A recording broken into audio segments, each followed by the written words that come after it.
Thank you for joining us tonight.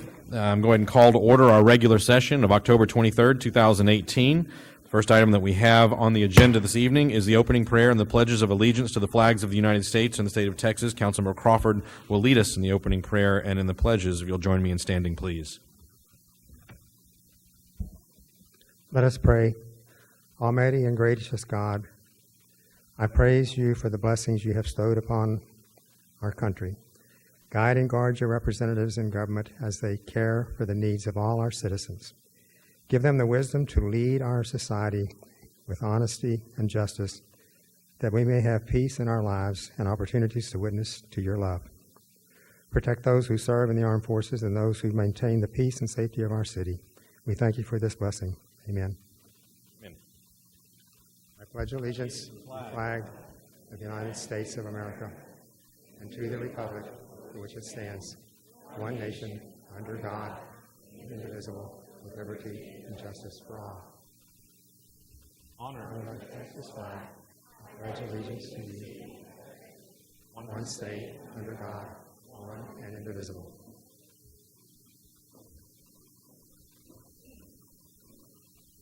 Thank you, Mr. Crawford. All right, the first thing that we have this evening following that is a proclamation. It's a proclamation recognizing Domestic Violence Awareness Month. I'm going to come down to the dais. I'm going to read the proclamation and see if any of the folks that are here to join us would like to share anything. We'll follow that with the fire poster winners and then some employee recognition, some new employees that are joining us. So first I'll come down and we'll start with the proclamation.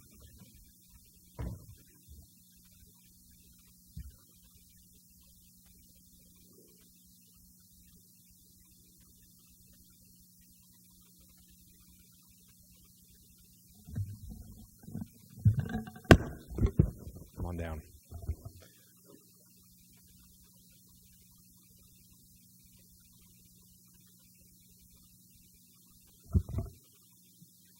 So the proclamation reads as this: whereas the crime of domestic violence violates an individual's privacy and dignity, security, and humanity due to systematic use of physical, emotional, psychological, and economic control and or abuse, including to children and the elderly, and whereas the problems of domestic violence are not confined to any group or groups of people, but cuts across all economic, racial, and societal barriers, and are supported by societal indifferences, and whereas the impact of domestic violence is wide-ranging, directly affecting individuals and society as a whole here in this community, throughout the United States and the world, and whereas women are not only targets, young children and the elderly are also victims, and sadly emotional scars are often permanent, and domestic violence costs the United States and companies at least $3.5 billion in lost work time, increased health costs, higher turnover, and lower productivity.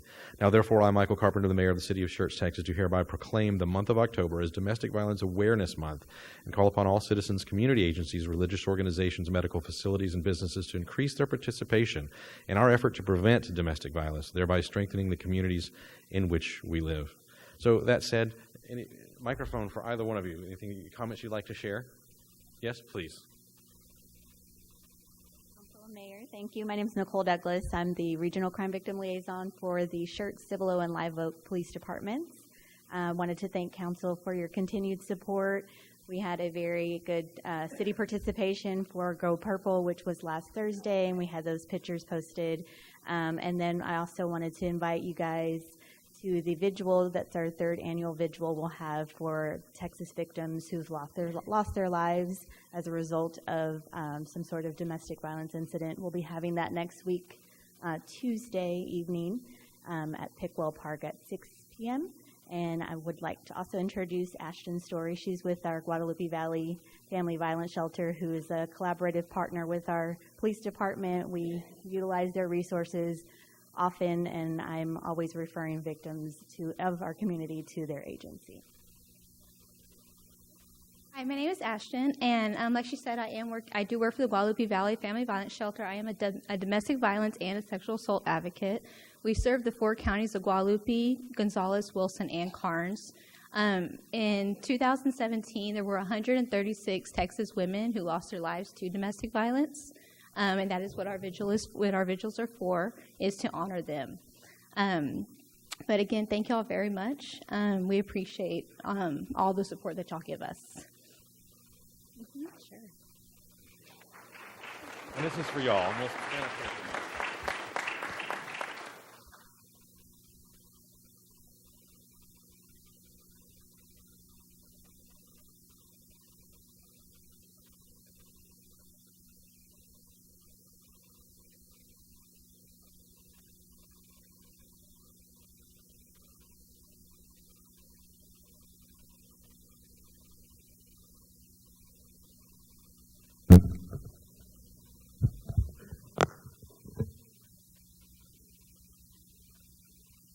For all the school-age children that are here, I'm sure that you've heard your parents tell you to put things back where you found them. I almost walked away and forgot.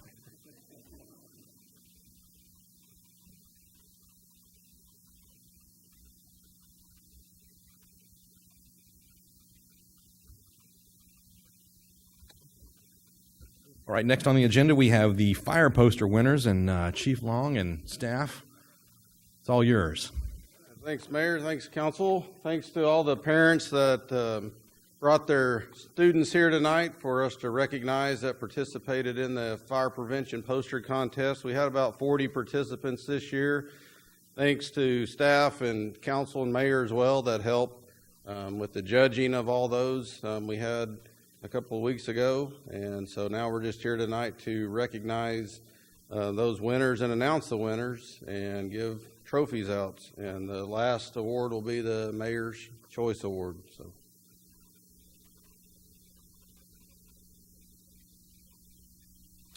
All right, the winners from kindergarten through second grade entries. Third place, Jackson Boney.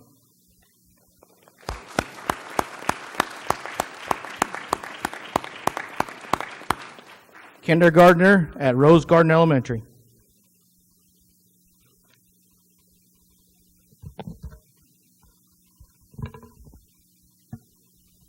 Second place, Ariana Gaines. First place, or first grade, Rose Garden Elementary.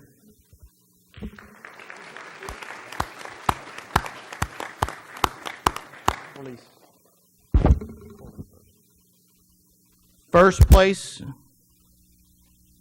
kindergarten through second, Corley Davis. First place, Pascal Elementary.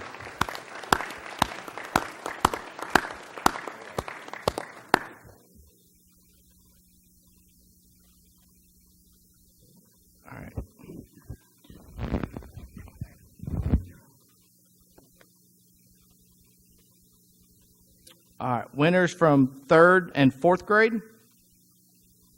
Third place, Hayden Mabbitt, Sipple Elementary.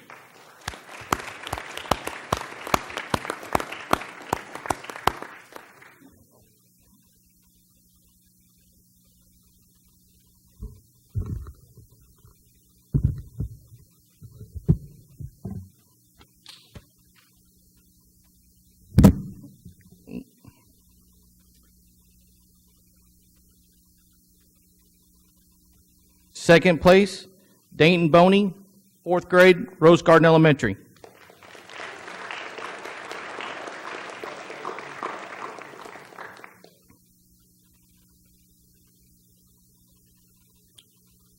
First place, Julian Zinga, fourth grade, Schertz Elementary.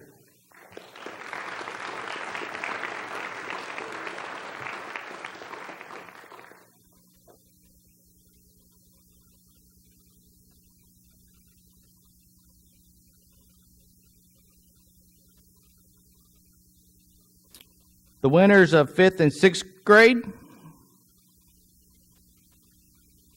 Ellie Fletcher, Jordan Intermediate.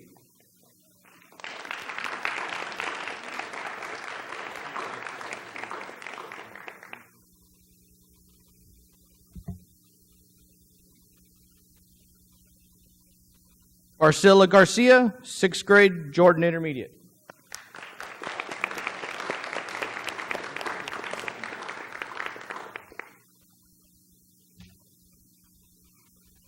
Samantha Longbine, 6th grade, Jordan Intermediate.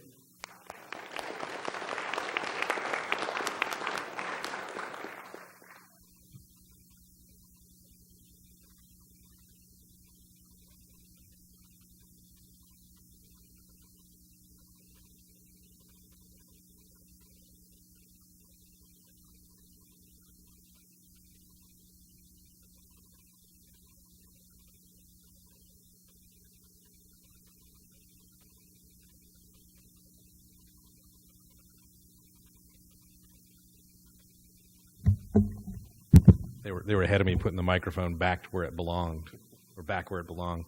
So this year there was a particular piece of work that just caught my eye. I like the creativity of it. And Dayton Boney, you've got the Mayor's Choice Award this year.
All right, for all of you that were here for the awards, if you'd like to stay, you're certainly welcome, but I understand if you have homework to do, and if you have to get out of here, I understand completely. Congratulations again to all of you and all the winners.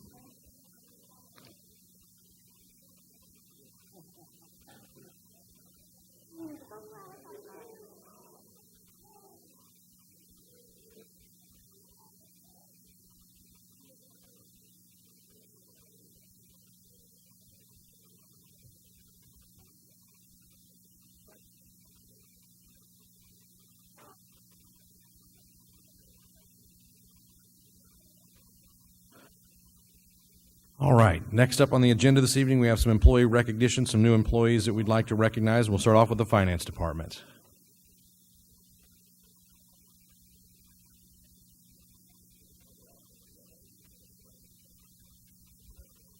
All right, good evening, Mayor and Council. We'll go ahead and keep this short, and Maya will have my employee has a few words she'd like to say.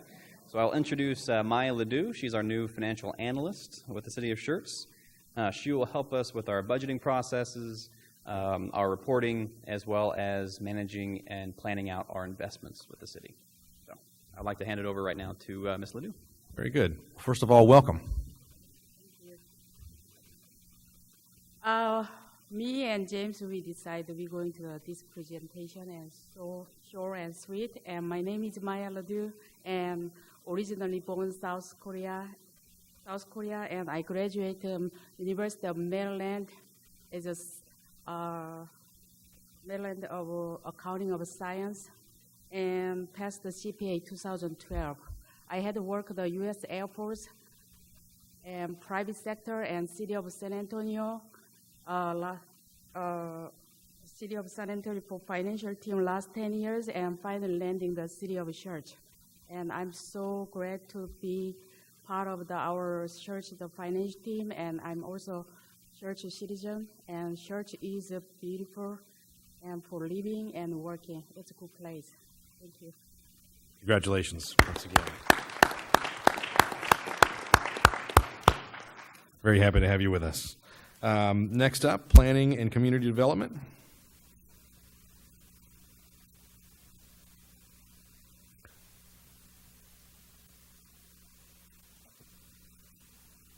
Good evening, Council. This is Nick Copier. He's our newest Planner 1. He is originally from Colorado. He comes from us as a recent graduate from Trinity University in San Antonio, where he majored in urban design. While in school, he also did a study abroad in Vienna, Austria, where he experienced a love for travel and came back to us with a lot of culture and interesting concepts. In addition, when he was working on his urban design major, he worked on several projects, including helping Brackenridge Park update their master plan and performing thesis research on the relationship between the transportation disadvantage and San Antonio's rising economic segregation. Nick also played soccer at Trinity University, and he loves the mountains and going back to Colorado, as well as everything in the outdoors, and he likes to hike and camp as much as possible. So that's Nick for you. Very good. Well, welcome, Nick. And again, shout at the microphone. Not a requirement, by the way, if any of you are sitting out there and you're about to be introduced, you don't have to speak, but it is our tradition to allow you, so please. No, yeah, I just wanted to say thank you very much for the opportunity, and I'm really thankful to the planning staff, Bryce, Lisa, Emily, and everyone, including Brian, for welcoming me so quickly. It's been a great 2 months so far, and I'm really looking forward to keep working. So, well, fantastic, and welcome. Glad to have you with us. All right, the police department.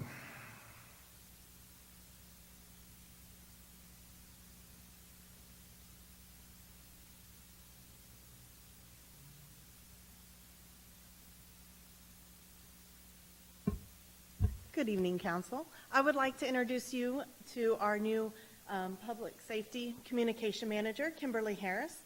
Kimberly is coming to us from the city of Yuma, where she served 19 years as the communications supervisor and more recently San Antonio Police Department as a communications supervisor. So we welcome her to our team. Indeed. Well, welcome. Would you like to take a shot at the mic or pass? There's no way of getting out of this anyway. So. Okay, fair. Fair. I just wanted to say thank you. In the month that it's been really rewarding. I know I have my challenges ahead of me, but I'm excited for all the great things to come. I live in Schertz. I really like it here, and that's what influenced me to do the passionate work that I love. Thank you very much. Well, fantastic, and welcome. Very happy to have you with us. All right, next up, Public Affairs.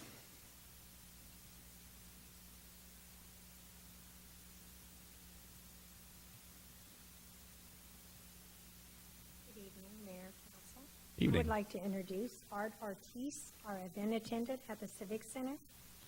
Born in Amarillo, the proud father of 3 young ladies. When in his spare time, which is never because he works 2 full-time jobs, he likes to work on vehicles. Cool. Well, welcome. Want to shout at the microphone or you want to pass? I want to say thank you for the opportunity. Wonderful. We're very happy to have you. There you go. Happy to have you with us. Thanks for joining us. And then utility billing.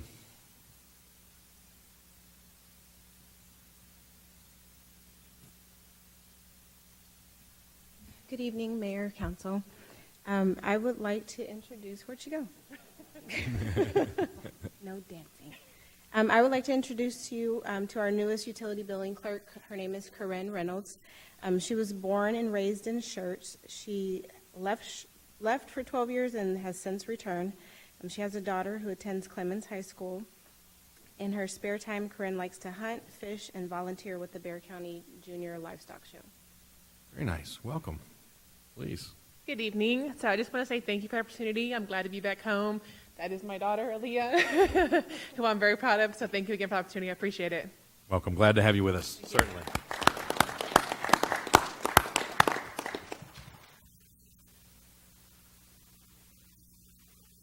All right. Well, that's all the new folks that we have for this evening. Next up, city events and announcements, and we'll start with announcements of upcoming city events. And Mrs. Gonzalez? Yes, thank you, Mayor.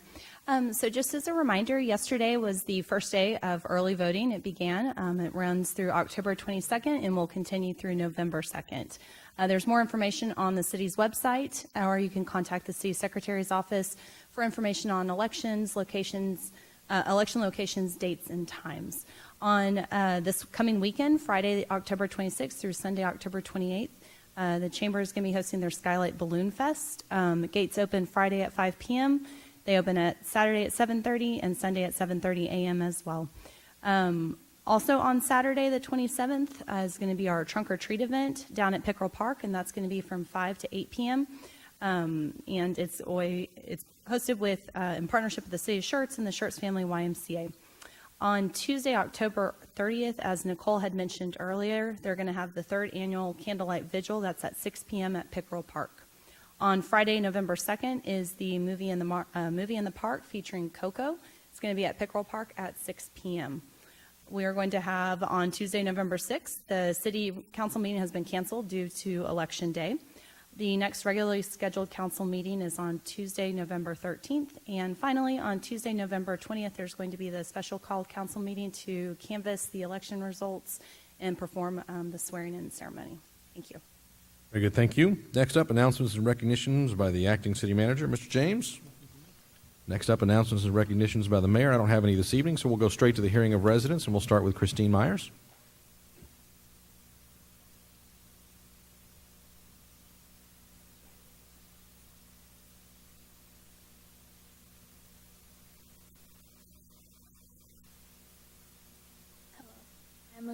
My name is Christine Myers. I am a leadership student from Community School of Schertz, and we have a goal to raise $1,000 this month for Alamo Breast Cancer Awareness Foundation. So far, we have raised $300 over. We have a women's self-defense class that we are doing on this Saturday from 10:30 to 11, from 10:30 to 12, and we did the Civil Fest on the 13th. That was a really good turnout. And we are doing this Saturday the Balloon Fest, and hopefully that's a good turnout as well. And we are doing a costume party this Friday, and a stray day giveaway from 6 p.m. to 7. And we're trying to get as many students from in the school and out of the school to come to bring their report cards and pretty much get a prize. And the biggest prize is a TV that he will give to one of the students. Wow, very nice. Thank you for letting me come out today. Thank you for coming and visiting with us. We appreciate it. One point of clarification. You said the women's defense class is Saturday 10:30 to noon. Very good. We have flyers in the back. You have flyers in the back, so if anyone would like more information on that, you can grab those as you go. Perfect. Thank you for coming and joining us this evening. All right. Next up, looks like Josie Carrasco. Very fine. We can do that for the public hearing. Next up, Glenn Outlaw. Chief.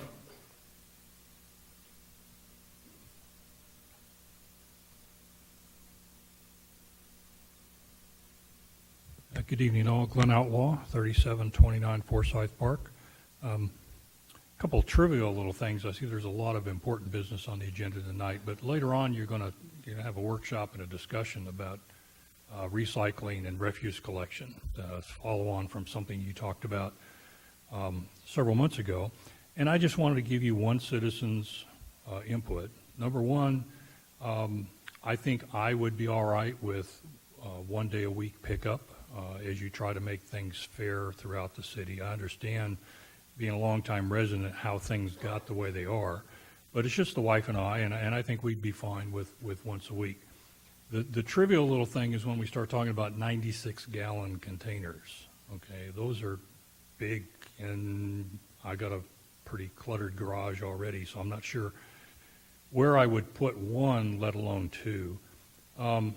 At the risk of incurring the wrath of a lot of the eco people out there, my wife and I don't participate in the recycling program, and we really have no need for a 96-gallon container to be sitting around empty, just taking up space. One thing maybe for you to think about, if the big containers provide some efficiency for the folks doing the refuse collection, if it's easier for them.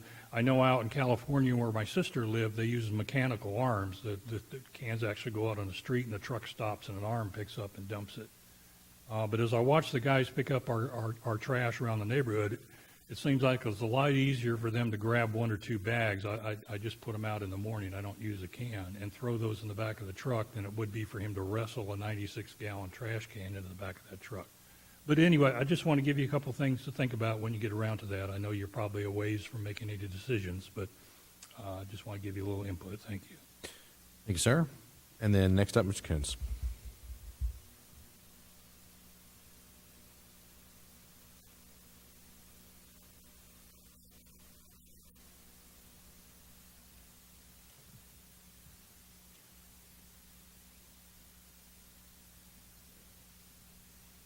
Good evening, Council, Mayor.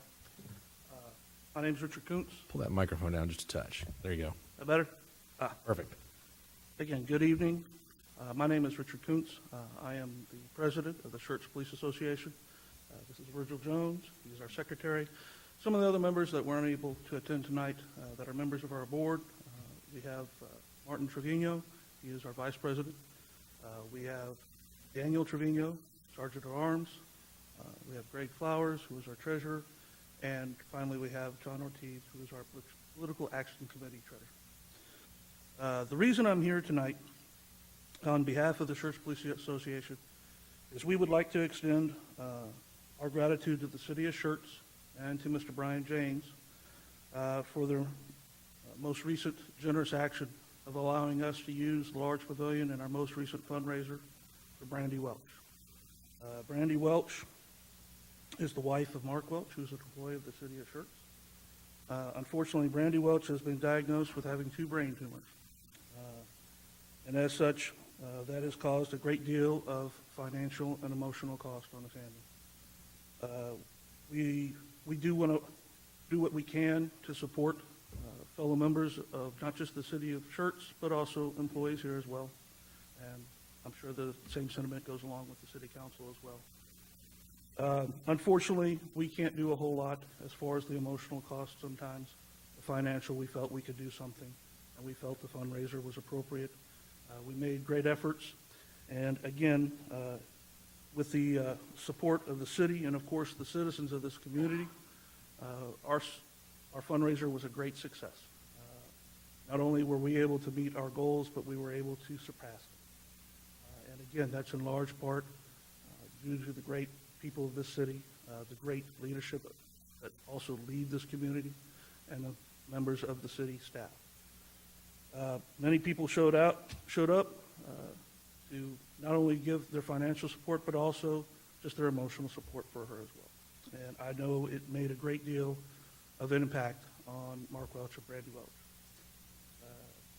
I know this is a great city. I know this is a great community. And again, the efforts by the city, the generous nature that has been given to us for the large pavilion, and the support of the community just reaffirms that belief. Again, thank you very much. And again, Mr. Brian James, thank you. Thank you, sir. And thank you for the work that y'all are doing. Most appreciated. All right, that's everyone that we had sign up this evening. So the next item we have on the agenda tonight is a workshop. We have a discussion and update regarding our Animal Adoption Center. Chief Payne.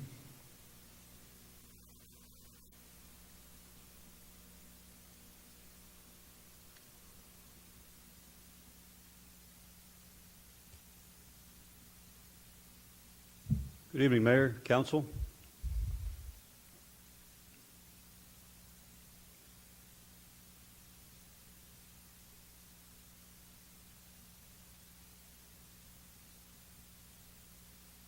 All right. I wanted to give you an update this evening. With the last 60 days has been at the shelter. This picture was important to me. When I first showed up at the shelter, there was no flag flying above the building. And apparently hadn't been one there for a while. We fixed that. Now we have the lights fixed, and the flag is once again flying above the shelter. This is our staff at the shelter. You have Officer Megan Lagunas, Stephanie Ramirez, Ginger Despain, and Edward Armstrong. As we go through this presentation, these are the people that make it happen. You know, we provide the support they need, but they are truly the ones in the trenches every day that really get this place going. We have 8 authorized positions and currently have 1 part-time kennel tech position open right now. And last time I was here, we spoke about a new truck. That truck is here, and we're currently outfitting it. Estimate first week in November to have it on the road and in service. We're continuing to install camera systems in each vehicle. 2 vehicles are complete, 2 more to go.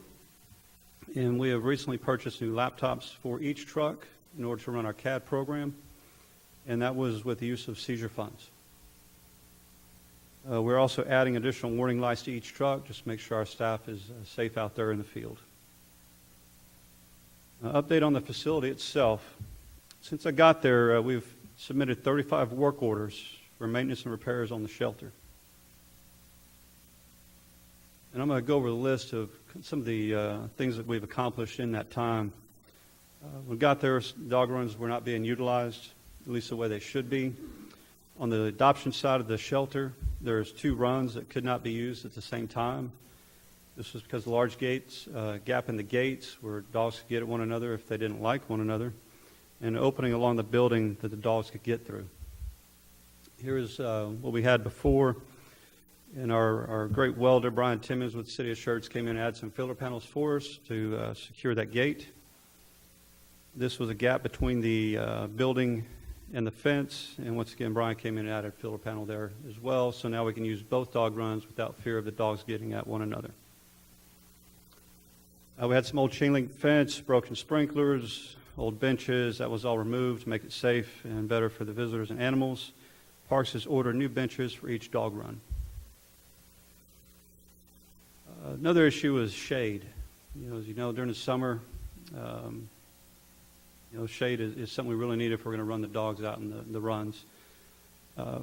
We received a generous donation of 6 oak trees from Mr. James Harden, Mortalero's Wholesale Nursery.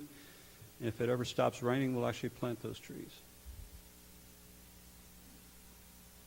Another problem we encountered was the exterior doors each dog run were always locked. These were swipe card access type doors. And since the building opened, staff's been using bricks to prop these doors open. Otherwise, visitors and volunteers would get locked in the yards. We worked with IT, reprogrammed the doors, and now they automatically unlock and lock and will remain open during business hours. In our dog kennels, we have 71 kennel gates. 43 of them stick, are misaligned, or difficult to secure. Been working with building maintenance. They're currently working to repair the kennel gates. The garage doors in each kennel, there's 6, 4 on each side, cannot be closed from the inside. The staff actually has to go outside to close the doors, so if it's raining, they're getting wet. Doors also allow cold air to rush into the dog kennels. We are working toward having fully secured doors. They're also weather tight. The HVAC system, we're waiting on that report from the forensic engineer to address both AC and heating within the shelter and kennels. Shelter flooring, this is a very important one for us. It's something we need to help prevent the spread of illness and disease. We'll be adding an epoxy coating to the shelter floors. Building maintenance is leading this project and is working to determine the procurement process, and they anticipate this being completed by mid-January. Sewer filter system is something we struggled with in the past. It is now being cleaned on a quarterly basis by a private organization. The filter system cleanout that sat below grade has been raised, so the rainwater no longer flows into it. And since we've made these repairs, we have not experienced any further sewer system backups. The kennel grate system is back to its original design, which has helped reduce kennel cleanup times. We'll be adding fencing and an electric gate around the rear of the shelter. This will help protect our vehicles, trailers, equipment that's stored behind the shelter. It's added security for shelter staff. It's not uncommon for them to be out there at 2, 3 in the morning. We will make sure they stay safe at night. And also, it's to keep animals contained when loading or unloading should they get away from the officers behind the shelter. Security of our vet room, another important project which has been completed. That system is now up and running. So every time somebody wants into the vet room, they have to use their ID card. It logs the date, times, and who came in and out of that room. We received quotes for the swipe card access narcotics vault and are moving forward to make that purchase. Cat rooms. We'll be installing new cat kennels to help prevent the spread of disease. This is something we spoke about last time. In an effort to learn more about it and really go to the experts, attended the Southwest Veterinary Symposium, met with several vendors, and talked about different cat kennel options we had, and also brought in some of our local vets to discuss what our options are and what they would suggest. We have labeled all our quarantine rooms. We have restricted access to these rooms, and new cleaning procedures are being taught. This is one of them here, labeled. You'll notice that the clipboard on the wall, that is a medication chart. We make sure dates and times that animals are being treated, along with their kennel cards on the door, so we know who is in there. The cat quarantine, that dedicated room has reduced the number of sick cats within the shelter. Anytime we notice any animal with any symptoms whatsoever, that's the first place they go, along with the call to the vet to get them treated. We currently have 2 cats in quarantine. We've also purchased our own HEPA filtration unit specifically for the quarantine room. Spoke a little bit about this earlier. We have been in contact with local vets to provide services, which also includes some visits to the shelter. We've taught the Schertz Animal Hospital, Friendship Animal Hospital, Westridge Animal Hospital, and Cibolo Small Animal Hospital. We no longer use pet shots for services in San Antonio. Dr. Bammel with Westridge Pet Hospital and Dr. Knowlton with Cibolo Small Animal Hospital have come to pay visits. We're working with Palo Alto Veterinary Tech College, trying to get all their leadership into the shelter as well.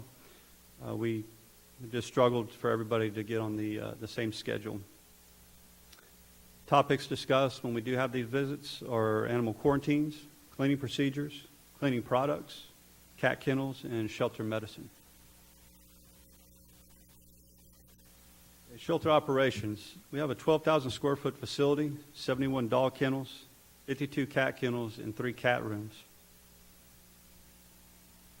Time is something we've been watching very carefully, engaging. With cleanliness, the shelter being the highest priority. We also look at how long it takes us to do that. We've made some operational changes in our cleaning processes and have set new expectations. And we're also evaluating proper staffing levels going forward. Cleaning the kennels and animal care is very labor intensive and time consuming. We have introduced new efficiency measures to help reduce time and operational cost. The building was built with the hose trolley system. That was its intended purpose. Instead of dragging hoses on the ground like we have been, we're currently working to get that system up. We've got one partially up right now, and we'll be completing the other 3 here shortly. We're limiting dogs to one side of the kennel. This helps with our cleaning times, as we do 3 different cleanings throughout the day, a morning, a midday, and an afternoon. We can transfer them from one side to the other, but we're not cleaning both sides at the same time 3 times a day. The kennel grate repairs also limited the amount of time that we spent cleaning kennels. The previous grate system was too fine, which required them to be cleaned as well. With the new grate system, back to its original design, it's truly shortened the time that we have to spend in a kennel cleaning. This one may sound small, but no spill bowls. Not uncommon. You feed the dogs. 2 minutes later, you got 4 or 5 bowls dumped over. There's food on the floor. There's food in the kennels. Tech has to come back, clean it up, refeed the dog. Simple change like this saves manpower hours and cost of food. Efficiency measures with our cats.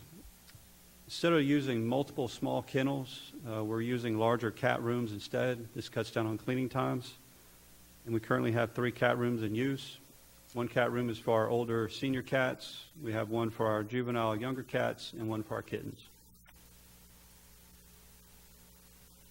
Animal adoption. Fees is something we need to look at.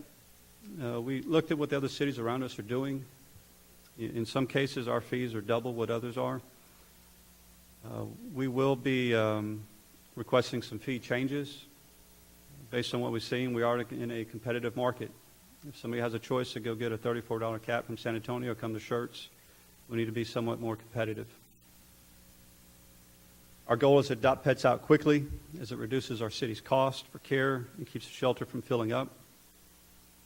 Current fee structure runs counter to this, and we are going to be introducing a new proposed fee schedule for animal adoptions at the next council meeting. An example of some of the cost. We looked at what it would cost for a mid-sized dog.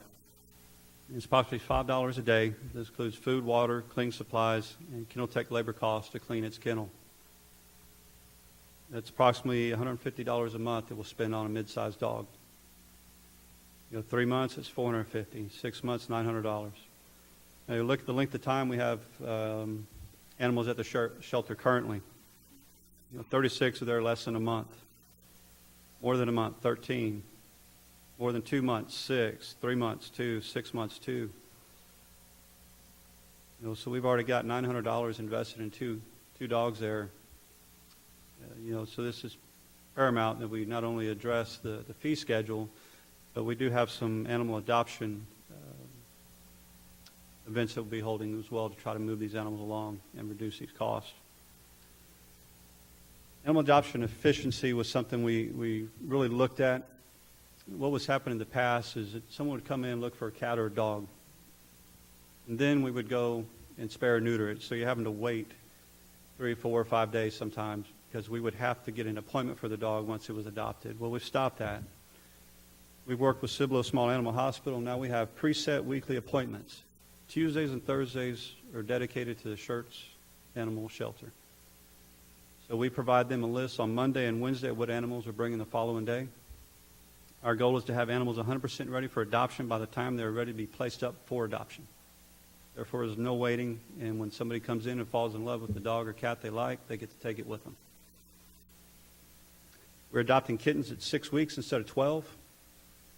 The software we have has vouchers in place where we can track any animal that left without being spayed or neutered.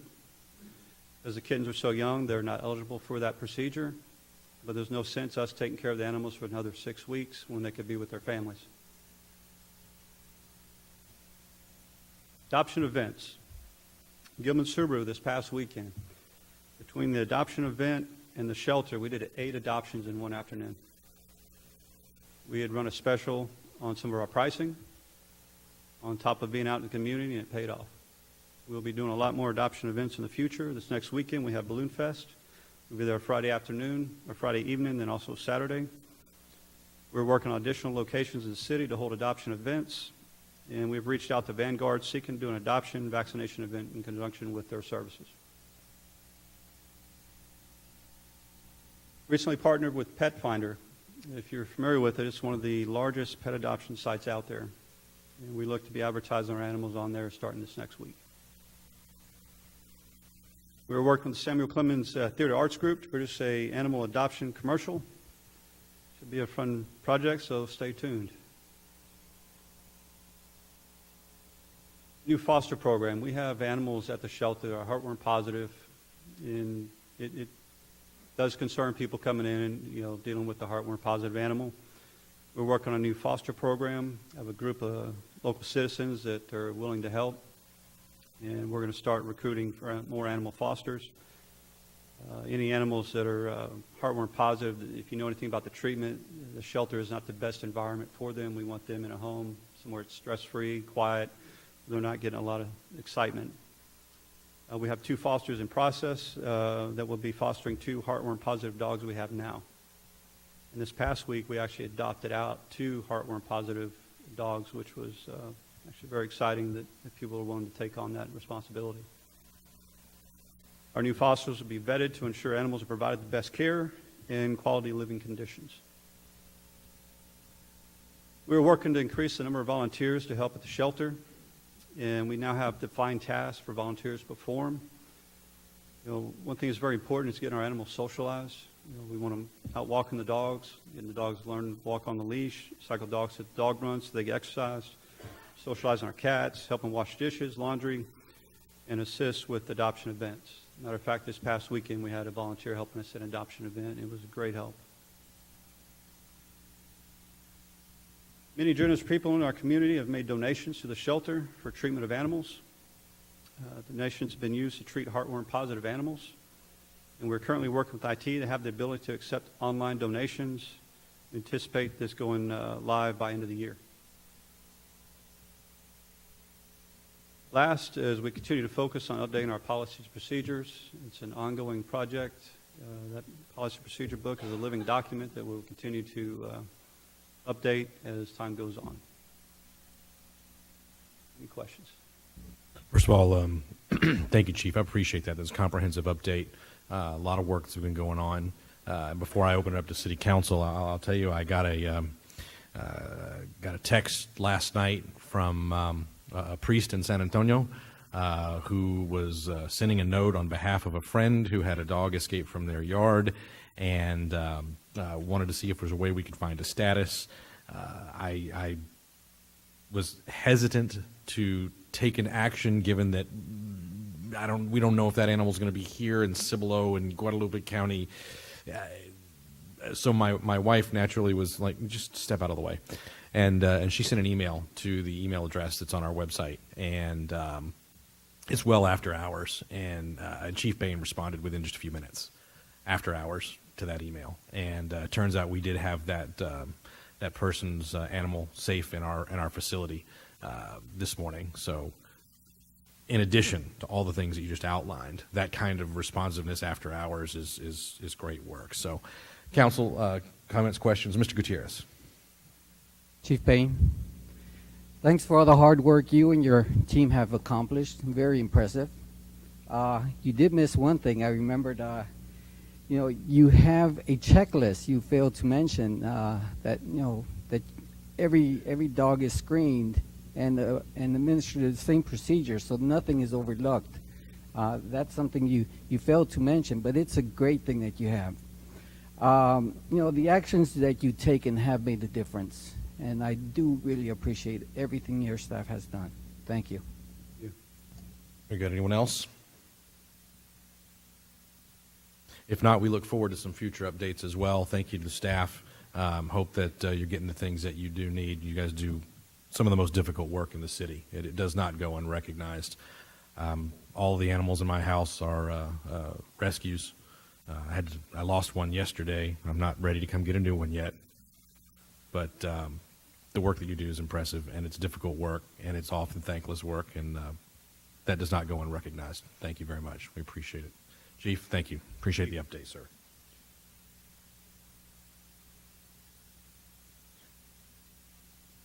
All right, the next item that we have this evening are our consent agenda items. Item number 1, minutes, and that's approval of the minutes of the special meeting of September 18, 2018, minutes of the regular meeting of September 25th, 2018, and the minutes of the special session held September 29, 2018.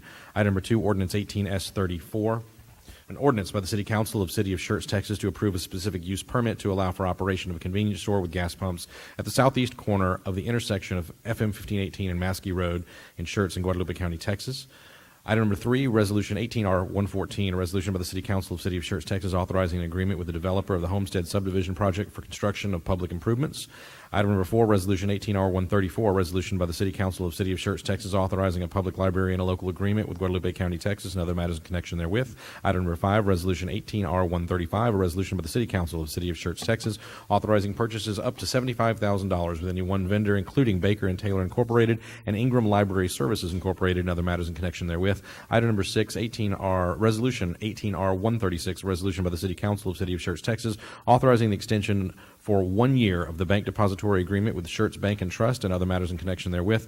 Item number 7, Resolution 18R133, a resolution of the City Council of City of Schertz, Texas, authorizing the acquisition of property from Lower Colorado River Authority necessary for the completion of the hike and bike trail related to the pedestrian routes and bike lanes project. Item number 8, Resolution 18R138, resolution by the City Council of City of Schertz, Texas, authorizing the revised bylaws of the Planning and Zoning Commission and other matters in connection therewith. Item number 9, appointments, resignations to the various city boards, commissions, and committees. Approval of the resignations of Juan Thorne and Neota Brady of the Library Board, appointment of Letitia Server and Robert Lopez as regular members, and appointment of Ken Bauer as an alternate 1, and Chris Bryan, alternate 2 to the Library Board. Item number 10, Resolution 18R140, a resolution by the City Council of the City of Schertz, Texas, authorizing the purchase of a brush truck for $150,000 and additional equipment maintenance and repairs up to $110,000 for total not to exceed amount of $260,000 with Siddons Martin Emergency Group for fiscal year 2018 and 2019. Item number 11, Resolution 18R139, a resolution by the City Council of the City of Schertz, Texas, authorizing purchases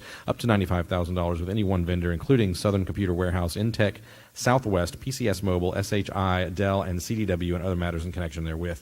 Any of these that need to be pulled for individual consideration? If not, is there a motion to approve the items on consent? So moved. Second. I have a motion from Mr. Gutierrez, a second from Mr. Edwards. Any other comments or questions from council? Hearing none, I'll call for a vote. Aye. Aye. Aye. Aye. Aye. Aye. Aye.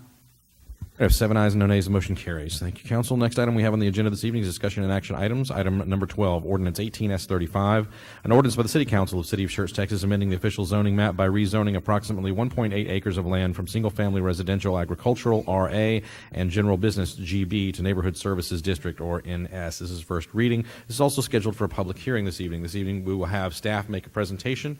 After the staff has completed their presentation, we'll open up the public hearing, hear from the public. When the public hearing is closed, we will open it up for council. As council has questions, the applicant may be here, and I will recognize the applicant as needed to answer questions that are germane to the zoning case. Bryce? Good evening. The item that you have before you is a request to rezone approximately 1.8 acres from both single-family residential agriculture, RA, and general business, GB, to neighborhood services. It's located here on the northwest corner of the intersection of FM 1518 and Schaefer Road. The current zoning on it, about the first 200 feet here, is zoned general business. I'm sorry, my slides are a little out of order. Is zoned general business, and the remaining portion is zoned residential agriculture. And it's actually a little sliver right in here of this larger tract. Public hearing notice was mailed out on October 3rd, prior to the City Council. I'm sorry, prior to the Planning and Zoning. No, I apologize.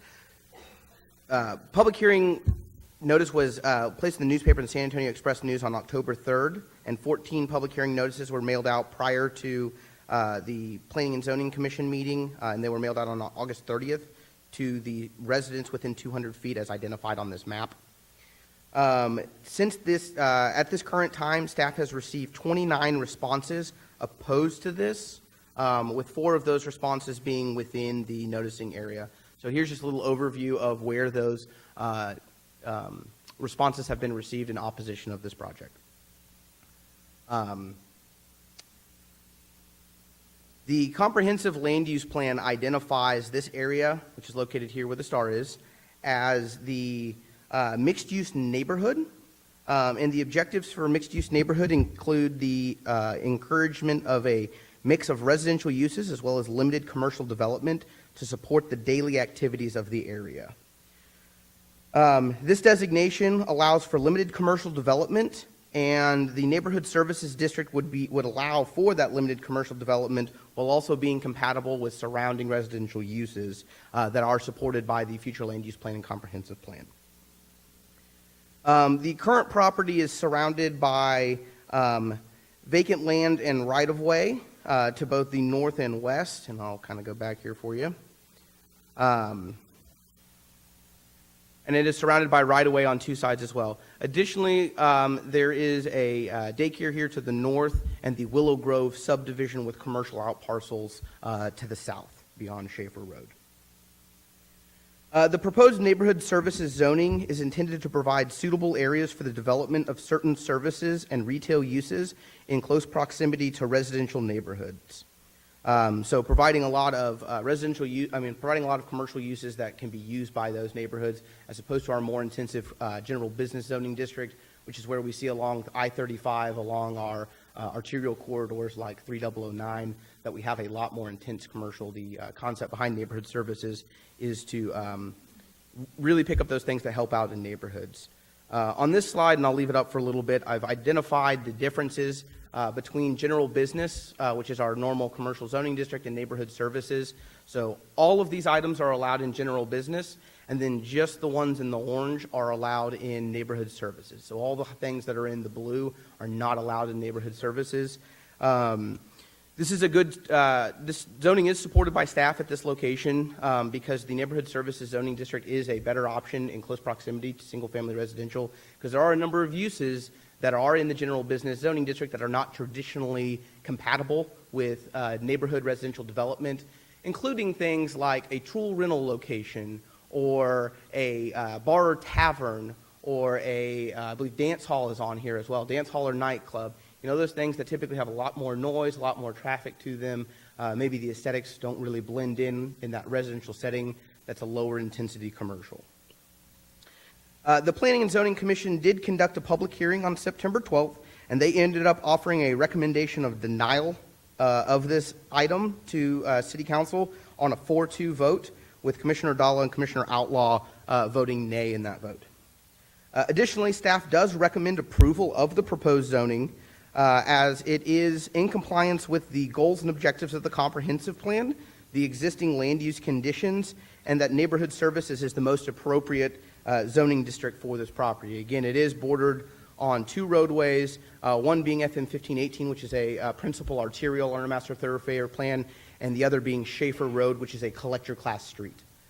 Staff would also like to provide a reminder that when reviewing this rezoning case, it is truly a decision on if neighborhood services is the most appropriate zoning for the subject property, not any proposed development or items that are associated with that would be allowed under neighborhood services. So again, it's just the zoning district and not any projects.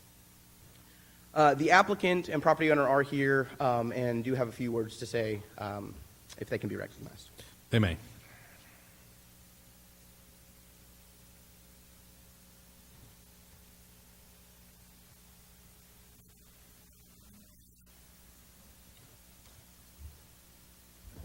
Good evening. My name is Josie Ramirez Carrasco. I am the daughter of Mrs. Ramirez, Antonio Ramirez, and I will be speaking on behalf of the estate.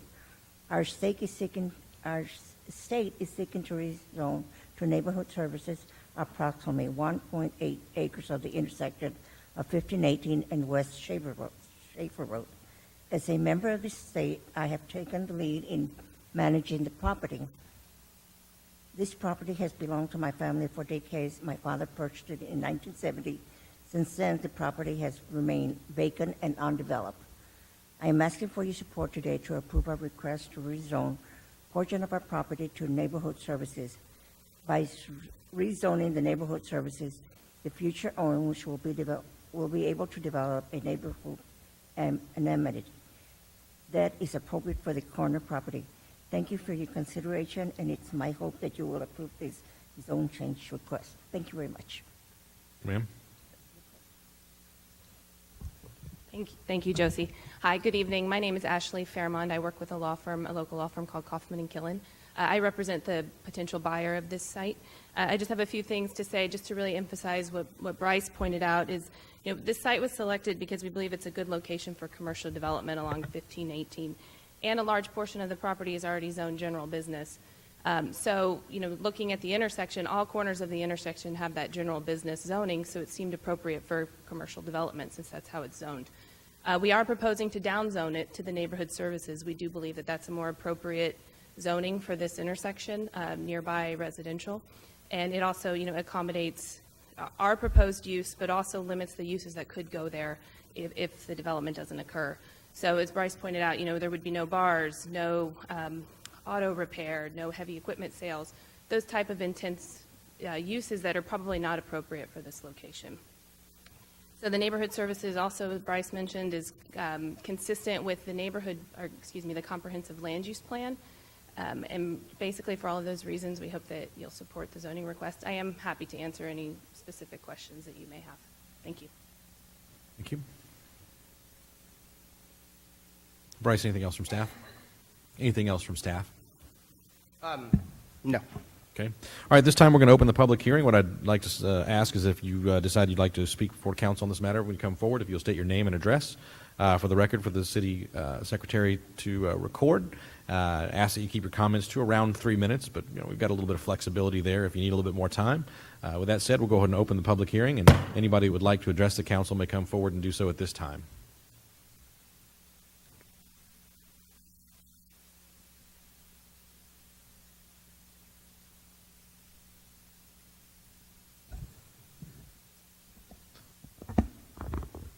Mr. Greenwald. Evening.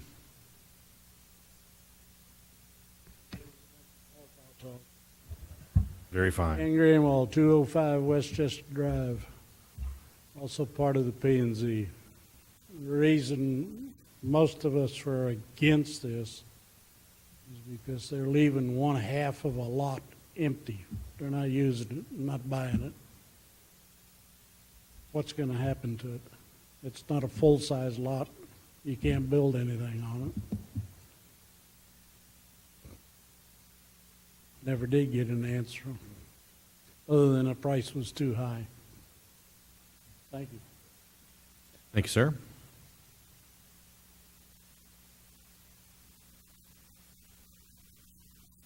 All right, anyone else? It does appear that I don't have any takers. All right, so at this time I'm going to close the public hearing. Open it up to council for questions. Council? Yes, sir. Mr. Edwards. Since you asked that question, Mr. Greenwald, I'd like to know the answer to that question, too. What is going to be done with the rest of the lot? Hold on just a second. You have does staff have any answer to this, or we want to have the folks to? I'd like to have staff answer first, and then if needed. I'll just kind of cover that the item that is under request right now is just for the hard corner. As staff evaluates these things, we generally look at developments just to make sure that we don't create weird slivers or weird pieces that truly can't be developed, because that's the last thing we want to do. In evaluating this, the remaining portions can still be platted and do meet zoning qualifications for both the residential and the commercial that they are zoned respectively. So. Okay, very good. You have anything you'd like to add?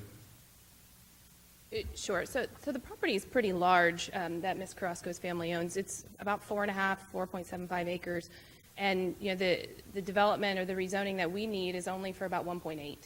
So the remainder of the property is certainly developable and being marketed, but it's not being considered for development at this time. So we didn't want to rezone more than what we needed. Understand. I have one other question. Mr. Outlaw, you're on planning and zoning? Hold on just a minute. If you want to, you can go ahead, but typically we need to limit recognizing folks other than staff. And go ahead. Well, Mr. Outlaw, you're on planning and zoning. What was your take on the vote? And why did you guys vote to turn this down? It was denied, am I correct?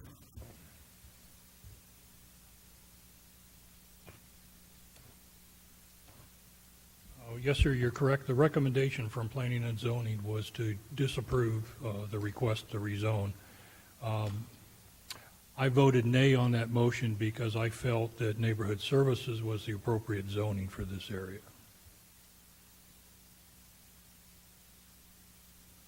Thank you, Mr. Mayor. Sir, anyone else?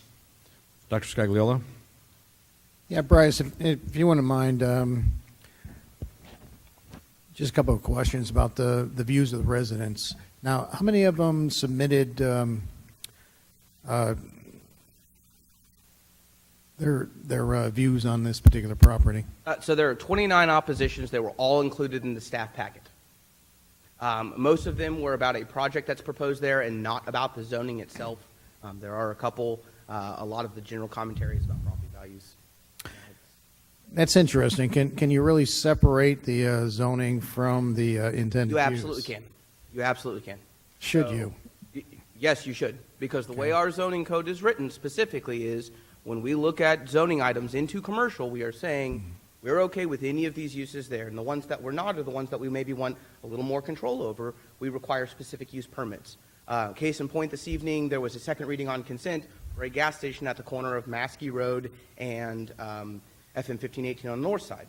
That required a specific use permit, which is a discretionary item going to council, because those kinds of land uses, it has been determined by previous councils, that council wanted a greater ability to control that specific use in different locations and in different zoning districts to make sure that it was compatible with the surrounding area. I'm going to expand on that a little bit. I asked asked our city attorney before we got started this evening and we haven't had a zoning case in a while. We've had a number of SUPs that we've talked about, but the reason that we don't get into the planned use, that is to say a specific business going into a place where we're going to have a new zoning or considering a different zoning, is deals fall through. It may not actually happen. And secondarily, we have as a council and as planning and zoning the ability to exercise our discretion based upon the location of the parcel, the proposed zoning, and the uses defined under that zoning, given the situation of the parcel. That's our purview. That's what the local government code allows us to do. And if we get outside, and this is my opinion now, I'm moving away from specifically what legal advice I was given. If we move outside of that construct and we start getting into, well, what if this gets built or what if that gets built, we're probably moving away from our highest level of discretion to approve or disapprove a particular rezoning request. But Dr. Scott-Gill, the floor is still yours, sir.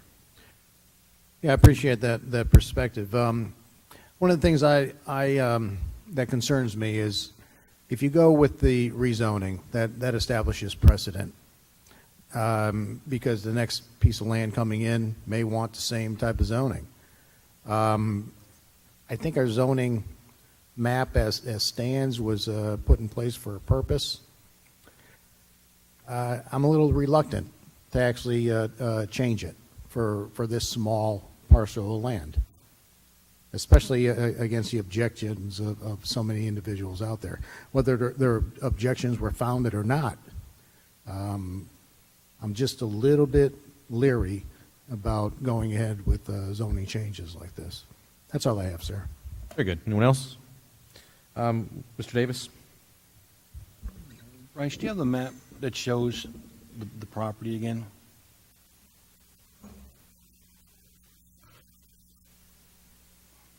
So,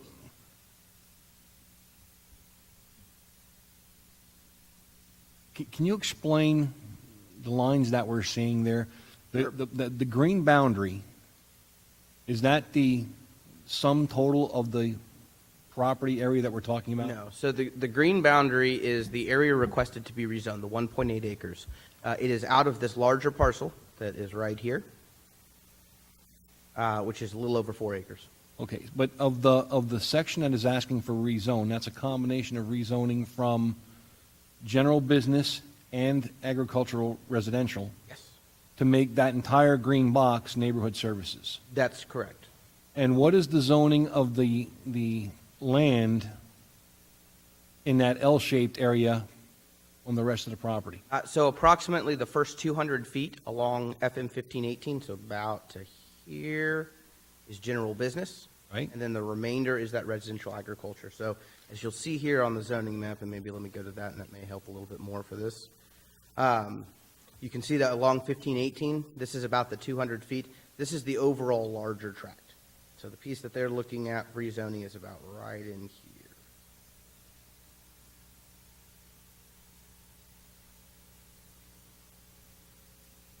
So what's already zoned general business to support commercial development, basically we're looking at taking that and flipping it 90 degrees to pick up what's already general business and then add in some of that residential agricultural, as versus just looking at the piece of that particular property that's already zoned general business. Yeah, and I don't have those specific numbers. That's probably a good analogy. I can tell you that it's out of this rezone, 0.672 acres are currently zoned residential in the request that are going to neighborhood services, and the greater portion of it, which is 1.032 acres, is the already zoned general business, which is being requested to a lower intensity zoning district. Just don't understand why the flip, when it's already zoned, the frontage is already zoned general business. Are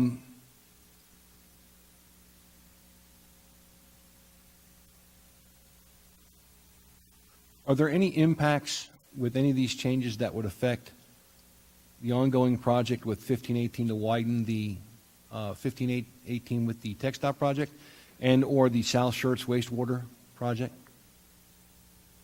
So if anything, what would happen on the FM 1518 project, I do not believe has gone into acquisition yet. As a function of platting the property with development, they are required to do land dedication pursuant to our master thoroughfare plan. So they will have both land dedication requirements along Schaefer Road and along 1518, with the possibility of intersection improvement and construction obligation along Schaefer Road. That hasn't been evaluated yet. Again, that'll come in with platting. But that's the general requirement, as this property is not platted currently. So if they developed prior to 1518, they would be required to do land dedication as a function of platting.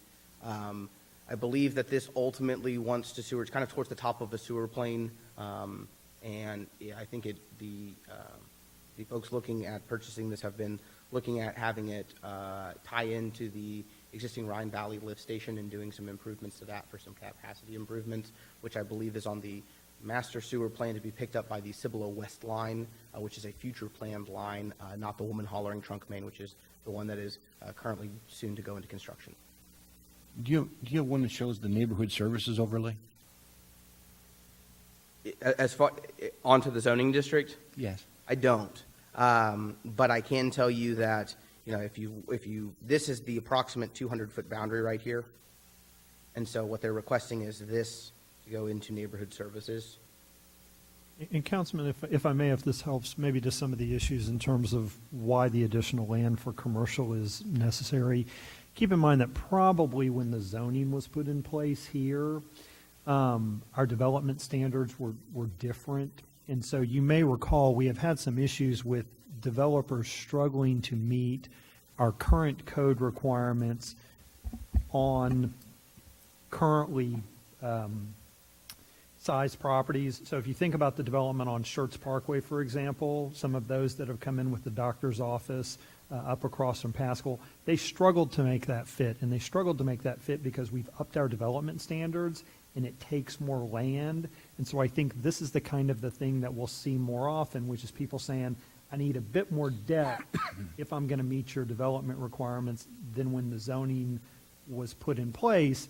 That sure, with our standards 10 years ago, they probably could have fitted on the same way, but now they need more land to meet all of our detention requirements and landscape requirements and parking space size requirements. So I think this is the kind of thing that we will expect to see throughout our community on these older pieces that have been zoned a while as they meet current standards. Well, so in other words, on the slide that we're looking at now, if that were flipped 90 degrees, the portion that's currently zoned general business is still probably insufficient to...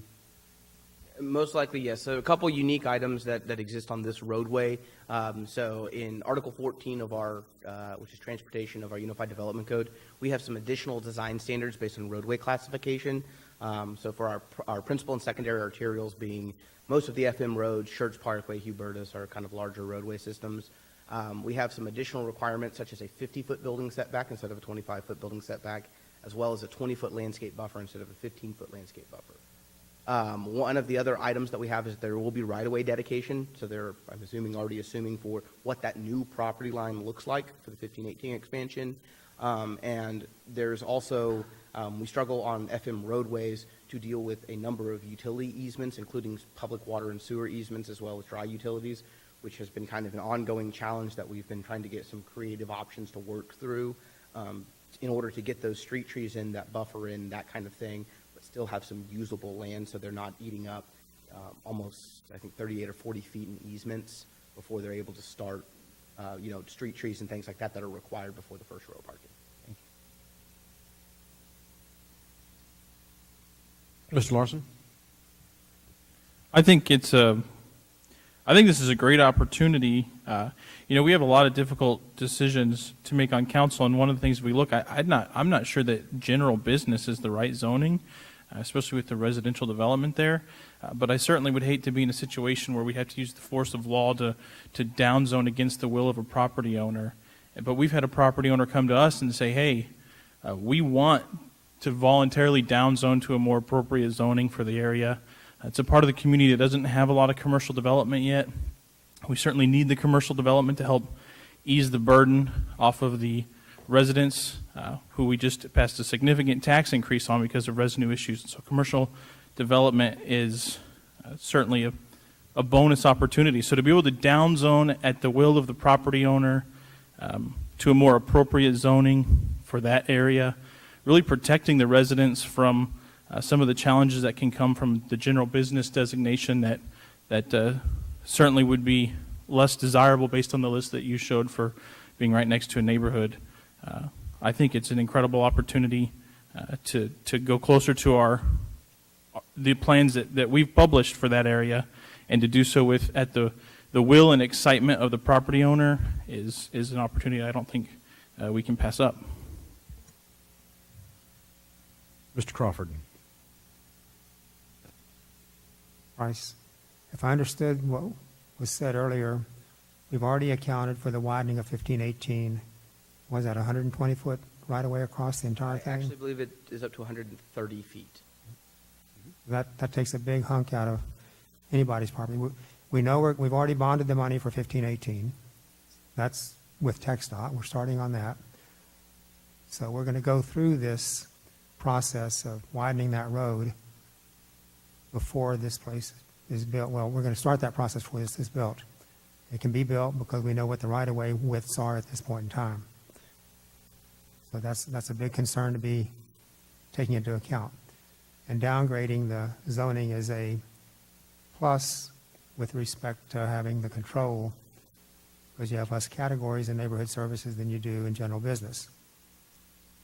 And the other thing that I'm interested in is the L-shaped piece of property that remains in this 4.8 something acres is still developable with respect to all our requirements. We have pretty onerous requirements on trying to do things that we think are correct to be done for our city. But that's including all these things about buffers for trees and such and sound and widening 1518. We're still in good shape on the remaining 2+ acres of land. Is that a fair? I'm not trying to put you on the spot in a legal sense, but in a practical sense. That's a correct summary. Okay, thank you. All right, council. Anyone else? This is the first reading on Ordinance 18S35. Chair will entertain a motion. I'd like to make a motion to approve ordinance number 18S35. Second. I have a motion from Mr. Larson, a second from Dr. Kaiser. Other comments, questions from council? Hearing none, I'll call for a vote. Aye. Aye. Nay. Aye. Aye. Aye. Aye. 6 ayes and 1 nays, motion carries. All right, next item that we have on the agenda this evening is item number 13, Resolution 18R137. And this is a resolution by the City Council of the City of Schertz, Texas, authorizing a First Amendment to the Southern Plant Wastewater Services and Funding Agreement by and among the City of Schertz, Texas, the City of Cibolo, Texas, and the Cibolo Creek Municipal Authority pertaining to the Southern Plant Regional Wastewater Facility, authorizing the mayor and or the city manager to execute this First Amendment and other matters in connection therewith. Council, we're going to have a presentation from Mr. Waite. We'll see if there are any other questions that you may have. And if someone decides in the end to make a favorable motion because of the of state law, I have in red the syntax of the required language we have to use. So that said, I'll turn it over to Mr. Waite, sir. Evening, Mayor, members of council. I'm going to do a couple items related to the Southern Schertz wastewater treatment plan. First of all, we're going to ask council to entertain an amendment to that agreement. That agreement was originally signed in September of 2014. I'm going to go a little bit into exactly what that agreement calls for so that everybody has a clear understanding. We tried to do that in the city council memo because there's only 3 members on the current dais that were here when this agreement was signed. And it's kind of an important agreement. So It provided for funds for the construction of a wastewater treatment plant in southern Schertz, the location of which we now know is going to be just off I-10 in Trainer Hale. On the front of the property where that plant's going to be built is where we are currently housing Engine 3 and a temporary fire station. It provided for CCMA to sell bonds with Schertz guaranteeing the repayment of those bonds. Provided for our city next door, Cibolo, to opt in on the agreement if they do so on or before year 10 of the agreement, which would be around 2024. And for opting in, they would agree to pay 50% of the debt, and they would have up to 50% of the plant capacity for their citizens to be able to have wastewater treatment services in the southern portion of Cibolo. The way the agreement was is that Schertz would pay 100% of the payments for years 1 through 10, which we're currently doing. Schertz and Cibolo then would split the payments 50-50 in years 11 through 20 if Cibolo opts in before year 10. And then the last 10 years of the repayment schedule would be Cibolo paying 100% of those repayments. If no opt-in, then Schertz would repay all of the debt and have 100% of the capacity of the plant.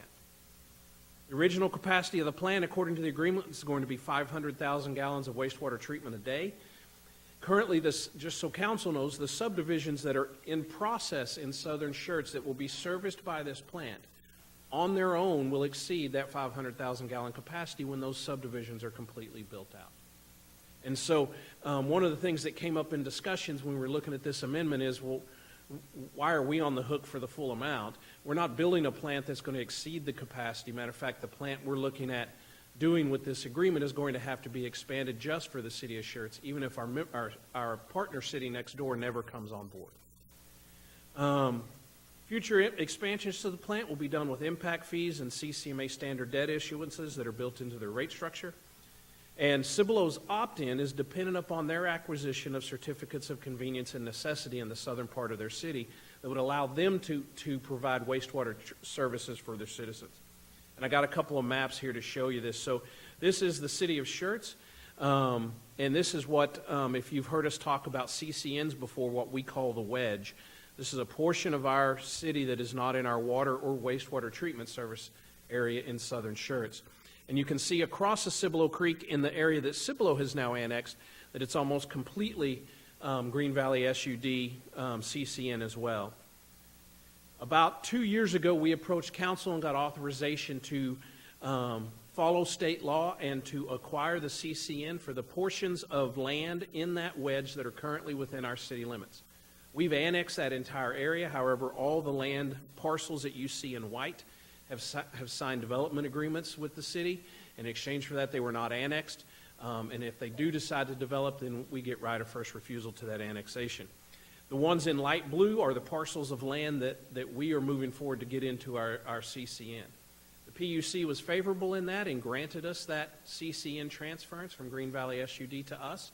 But as a result of that, we're involved in a couple of different litigation matters now with Green Valley SUD, who feels that that was done inappropriately by the PUC. So that battle continues for us to acquire those pieces of property.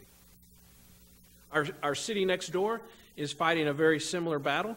So you can see this area here that's encompassed by that black border, as well as all of this portion of Cibolo, are the areas or the sewer shed that this new southern treatment plant will eventually one day serve. If the CCNs are required. And if you look in here, the majority of this from about, what would that be, probably Lower Seguin Road south, is all in Green Valley SUD CCN for wastewater treatment. Cibolo has followed a very similar path as we have followed, and going to the PUC to get what is currently in their city limits into their CCN. They too have been successful at the PUC. However, they walked down the path first, and so they got involved in some heavier litigation than we did, and they are currently pursuing that litigation. I believe it's cleared the appeals court, and they are hoping to take that to the Supreme Court to get an answer to a technical question that is confusing all over the United States. So, but anyway, Cibolo's opt-in is incumbent upon them getting this CCN in their city limits into their CCN so they can provide that service. If they don't get that done by 2024, then we would carry forward with the plant just being ours, or the agreement does allow us to bring in other partners, which we have attempted to do in the past and will attempt to do in the future to help share the cost of that going forward. So what has happened with the original agreement? We've purchased 131 acres, or CCMA has purchased 131 acres off of IH-10 for about $1.7 million. We've got engineering and design done for about $438,000, and that we're ready to go to bid. That left about $4.8 million for construction. CCMA went out to bid to build the plant. The bids came in much higher than anticipated, with the lowest bid being about $9.4 million. CCMA and their engineers sat down and went to work trying to find some ways to reduce the scope and still process 500,000 gallons of wastewater a day. There were some things we were going to do on the front end that would allow for expansion. They pulled some of those back, saying if we expand, then we'll do them at the time of the expansion, and then made some other changes in the design. They were able to get the low bid that they received down to about $8 million, but that still exceeded the available funds. And so CCMA approached both Schertz and Cibolo and asked if we would consider additional funding in this agreement so that it could be rebid after those funds were approved. So this amendment provides for an additional $4.5 million in debt to be issued by CCMA and guaranteed by the city of Schertz to be repaid. That would give an overall construction budget of $9.3 million. CCMA's plan is to keep some of the reductions in scope in the bid as they put it out, and they plan on having enough room for contingency as they go to build the plant off of the new bid. And then it also has a new repayment schedule that I'll have James step up here and explain to you all how the new repayment schedule would work off the original 10, 10, and 10 plan.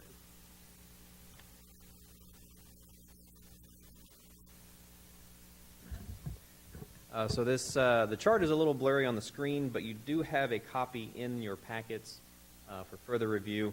What you see, you have it in the long form on your desk too. There you go. The one on the left is the combined repayment schedule. So you'll see we have about 12.2 with the total debt service of the original bond. The new one's currently estimated just over $8 million. The interest rate's estimated. They haven't sold the bonds yet. Once they do, these numbers will change a little bit, probably not too much.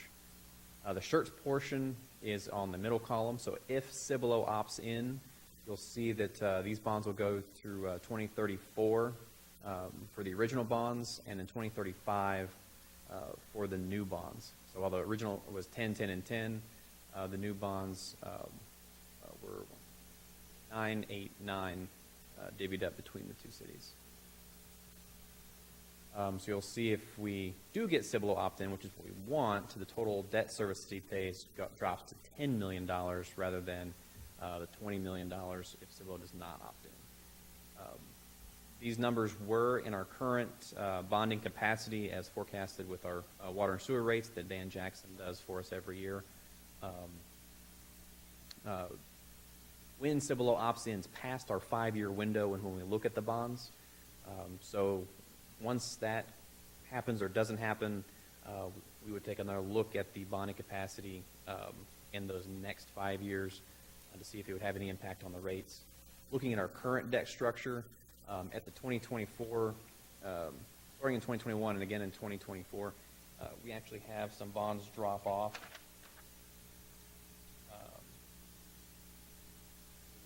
For 2021 and 2025, we have some bonds drop off that could go to help reduce any additional payments that continue on after that. So with that, we have Ryan Madsen here from CCMA. Of course, we also have our attorneys from Samco, as well as James and I. The CCMA's board approved this amendment to the agreement. Cibolo is considering it in their council meeting tonight, as we are asking you to consider it as well, and we'd be happy to answer any questions you may have about the agreement. Very good. Thank you, Dudley. Council, questions for staff on this one? Mr. Larson. And I apologize, this is probably a very basic question, but there's so much to learn, I don't know that I'll ever know it all. If these I'm confused because if the debt service is paid by ratepayers, but we're acquiring debt for a facility that's not yet processing waste, how is the debt service being paid until there's ratepayers to pay it? The debt service to build the plant is being paid by our current citizens and everybody who's currently receiving sewer service from the city of Schertz. And then in the future, as they want to expand, CCMA will use impact fees as well as additional of their debt, which they'll build into their rate structure back up. And so when is the current, and just I'm trying to make sure I understand, the people who will eventually be serviced by this plant are being serviced by Green Valley or other Schertz facilities? So today, the folks who will eventually be serviced by this, it's the Crossvine subdivision, and we have 2 package plants set inside. This is just additional capacity. Well, CCMA is operating those for us. When the plant comes online, we'll shut those down because those are not very efficient. And we'll send all of Crossvine to the new plant. That's part of the trunk line that engineering is working on. That's on a very similar timetable to the plant. The other one, Haley's Cove, I believe is the name of the subdivision. As they start to put houses on the ground, they will actually have a pump and haul agreement where they're going to ship off their waste until the wastewater treatment plant is there, and then we'll send it to the plant. So those are the 2 that's planned. Anybody else down there that may eventually come on board, private residents and things like that, are all in septic today. There's no other service down in that part because of the difficulty in getting it back up the hill to CCMA's current. Great, thank you. That helps me understand. Anyone else? Mr. Mayor, I'd like to make a motion. I move that the City Council approve a resolution approving the First Amendment to the Southern Plant Wastewater Services and Funding Agreement pertaining to the Southern Plant Regional Wastewater Facility. Second. I have a motion from Mr. Edwards, a second from Mr. Crawford. Dr. Scagliola, you had anything else? No, it can wait. Okay, very good. In that case, I have a motion, a second. Other comments, questions from council? Hearing none, I'll call for a vote. Aye. Aye. Aye. Aye. Aye. Aye. Aye. All right, I have 7 ayes and no nays. The motion carries. Thank you, sir. All right, next item we have on the agenda this evening is item number 14, Resolution 18R38. There's nothing like bond captions. Whole page. Resolution 18R38, approving a bond order to be adopted by the Board of Directors of the Cibolo Creek Municipal Authority, authorizing the issuance of obligations designated as Cibolo Creek Municipal Authority Contract Revenue Bond Series 2018 Southern Wastewater Treatment Plant Project, acknowledging that these obligations will be sold to Hilltop Securities Incorporated, San Antonio, Texas, as the authorized representative of a group of underwriters pursuant to the provisions of a purchase contract approving, ratifying, reconfirming, and readopting the provisions of a regional wastewater treatment contract authorizing the mayor pro tem, the city manager, and the city secretary of the city of Schertz, Texas, to execute on behalf of the city of Schertz, Texas, all documents in connection with this transaction and other matters in connection therewith. New to this particular resolution, this bond language is authorizing the mayor pro tem, I assume in case I get hit by some sort of truck. He's already able to sign. Anyway, yes, sir. So the action you just took was to enter into the repayment agreement. This action is to authorize the actual sale of the bonds. All right. Council, any questions? I'm going to make a motion from the chair because I have the language in front of me and it goes over to the next page. I'd like to move the City Council approve a resolution approving a bond order to be adopted by the Board of Directors of the Cibolo Creek Municipal Authority, authorizing the issuance of bonds designated as Cibolo Creek Municipal Authority Contract Revenue Bonds Series 2018, the Southern Wastewater Treatment Plant Project. Second. I have a motion from the chair, a second from Mr. Crawford. Any other comments, questions from council? Hearing none, I'll call for a vote. Aye. Aye. Aye. Aye. Aye. Aye. Aye. 7 ayes, no nays, the motion carries. Next item we have on the agenda is also related to this, another page of bond caption. Ordinance 18B36, an ordinance by the City Council of the City of Schertz, Texas, authorizing the issuance of City of Schertz, Texas General Obligation Refunding Bonds, Series 2018, levying an annual ad valorem tax within the limitations prescribed by law for the payment of the bonds, prescribing the form, terms, conditions, and resolving other matters incident and related to the issuance, sale, and delivery of the bonds, including the approval and distribution of an official statement pertaining thereto, authorizing the execution of a paying agent or registrar agreement, an official bid form, and an escrow deposit letter, complying with the letter of representations on file with the depository trust company, authorizing authorizing the execution of any necessary engagement agreements with the city's financial advisors and/or bond counsel, and providing an effective date. You know, one day I'm going to read one of these in my interpretation of the voice of a former president. It's not going to happen tonight, but someday I'm going to do that. Yes, sir. This one is for the city of Schertz, as opposed to a CCMA or an ESSLGC comments that we've had. So this is a refunding and sale. So the majority of this bond issuance is a refunding on an existing bond. Then we also have $600,000 from the previous voter-approved bond proposition for the 15-18 expansion. Council passed a prepayment resolution, a reimbursement resolution, so the city has actually already made the payment, and once we receive these bonds, the city will be able to reimburse itself out of these bonds. So TxDOT has the $600,000 now to start the acquisition and right-of-way process along 15-18, which was the first payment. And to go over the results of the refunding, we have Andrew Friedman here tonight to discuss how we came out. Cool. Just a quick clarification. So part of the money we will be refunding dollars that we've already expended pursuant to a previous resolution, and then the rest we're doing some refunding, as we like to do, to reduce our overall interest burden on existing debt. That's a fair way to say it? All right, please. Good evening, Mr. Mayor, council members. Andrew Friedman with Samco Capital Markets. My partner, Mark McCliney's behind me as well. The last item, we were spending money. This item, we are saving money for the most part. Handed out a packet of information. The first page is the bid results of this refunding and new money bond. We received bids this morning at 11 a.m. You can see we received 9 bids, very strong turnout in the market, due in large part to our very great name recognition and our very high credit quality with a AA plus credit rating from Standard & Poor's. Best bid was from Citigroup out of Dallas at a TIC, meaning true interest cost, which is roughly the average interest rate on the bonds, of 3.098%. We went into this knowing we were entering into a at times rapidly rising interest rate environment, and we're estimating anywhere from between 3.25% to 3.5%. So very pleased with that result of 3.09%. The numbers and the refunding, as we looked at it over the last month with you all, we've been running the numbers at 3.25%. So the savings that we're generating here tonight are greater than expected.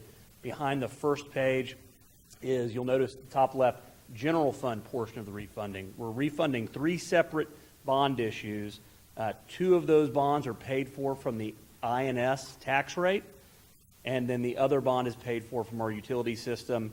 You can see from this first page, the general fund will receive the benefit of this refunding, generating a present value savings of $615,000 in total between the years 2020 and 2033.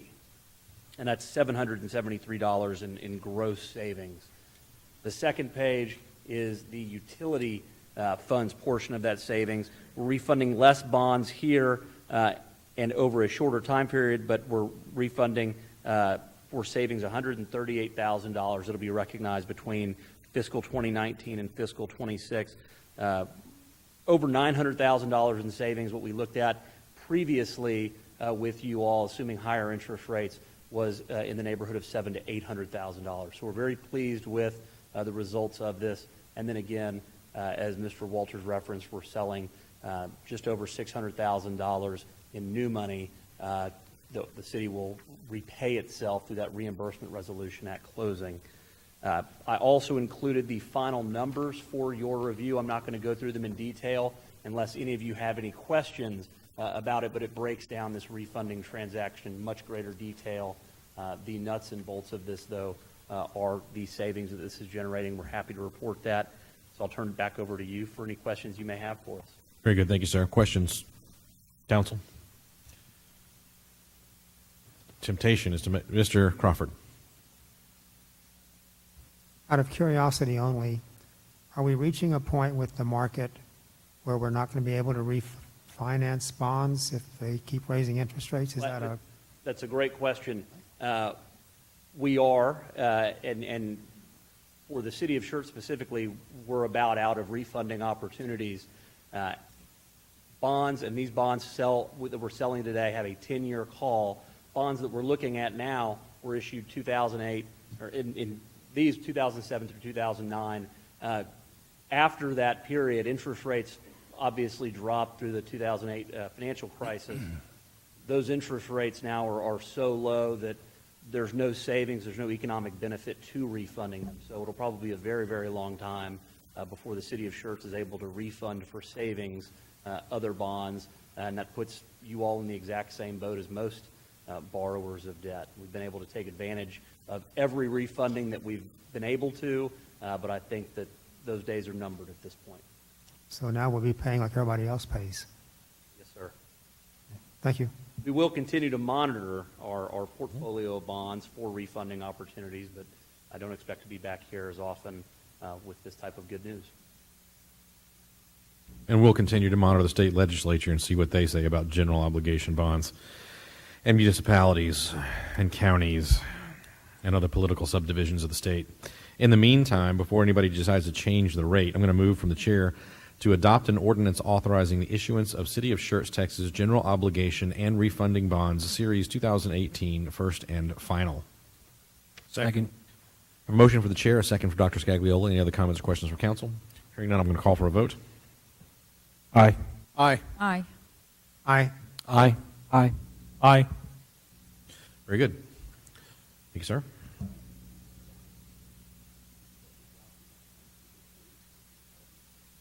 Okay. That one and another? Oh, another. Got it. Savings at the stroke of a pen.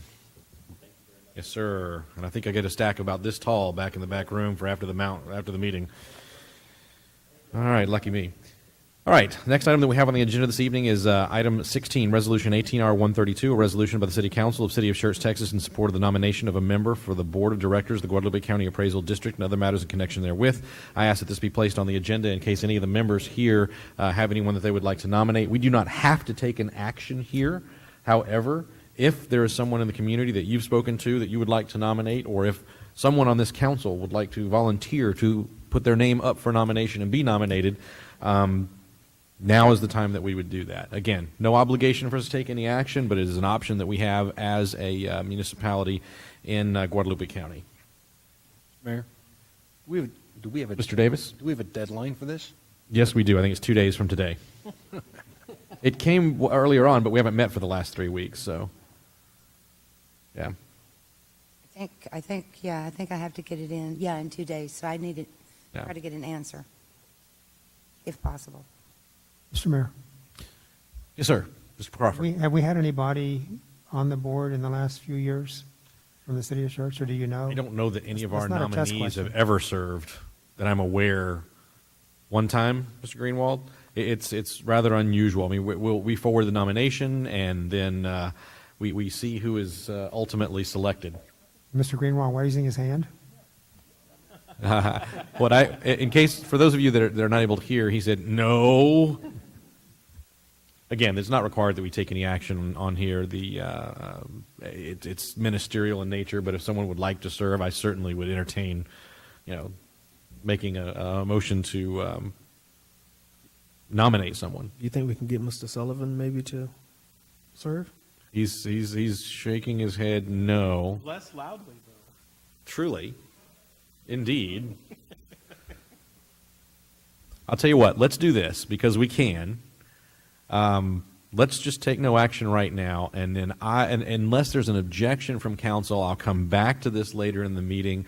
Maybe we'll have a little short break before we go into closed session. You can call home, find out if you have permission to volunteer, or if you just want to call your neighbor and say, hey, I'm about to volunteer you for something. We'll come back to this in a few minutes. All right, the next item we have then is item 17, the TCEQ appeal regarding the permit to the Post Oak Clean Green landfill. Mr. James, your name is on here. Do you want to quickly brief the council as to where we are and what we're contemplating? Sure, and Dudley and I can tag team if you want more detail. But you may recall that the application back in 2011 was filed for the landfill, the Post Oak Clean Green. Our concerns affect its potential impact on our water sources, so we joined in opposition of that.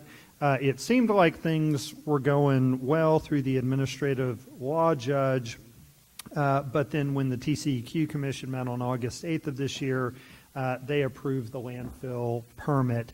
Opposition attorneys kind of met on this. The idea is to request a rehearing.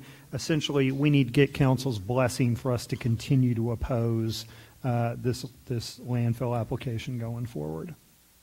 And Dudley and I can provide more detail if you need it, but that's essentially, we just need your blessing to keep fighting this. Got it. Mr. Edwards? Is there any cost to the city besides SSLGC? Mm-hmm. SSLGC do show up in our rate plans, pennies, that kind of thing like that, but there won't be any direct line budget costs for the city.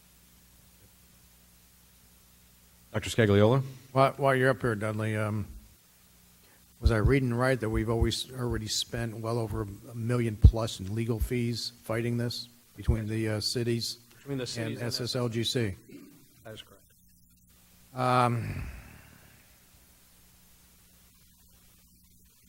I struggle with that a little bit. On the other hand, in order to get our water from Carrizo and the Wilcox, we spent well over $60 million. So to put that at risk by just accepting an outcome, even though, I don't know, do you think it's inevitable? I wasn't surprised by the outcome. I really wasn't. What are the best projections? So, landfill permits are not a common thing in the state of Texas.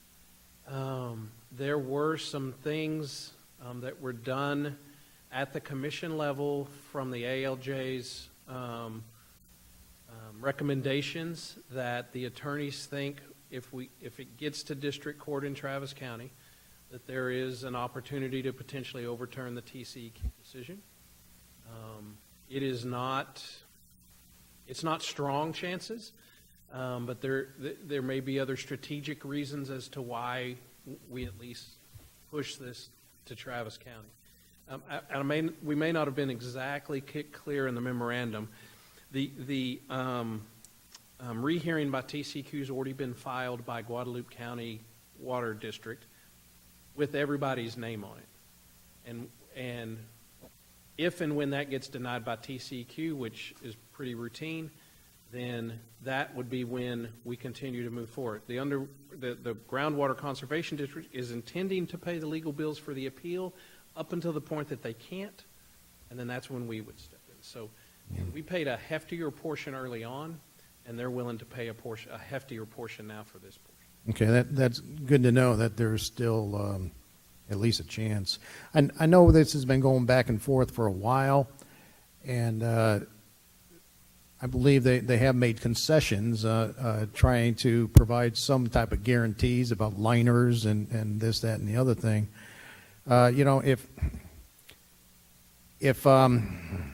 If nothing else, perhaps we can pressure them into advancing more safety or addressing more safety concerns, even if it is approved, which I hope it isn't. We need to protect our water supply. So, hey, sometimes the only way to do that is to go to court, as much as I don't like it. And if I get this wrong, Mr. Santee will certainly correct, but just to be clear, the permit has been approved by TCEQ. The appeal that we would pursue, if council desires to, with Travis County in district court, is an appeal of TCEQ's decision. So essentially, we will be suing the state to say we made the wrong decision. So just so you're clear, the permit has been issued. Our goal would be to have to get the court to say TCEQ messed it up and send it back to the TCEQ process. Okay, so we won't necessarily get assurances, even after taking on our own state. Interesting. Unless there were things TCEQ did the court found inappropriate and okay. Sway the administrative law judge's opinion next time it comes through there. Right. That's what I'm hoping. If you can apply that type of pressure, just can't guarantee the outcome, but maybe we can get something that's more favorable to our concerns. That's all I have, sir. Very good. Mr. Edwards?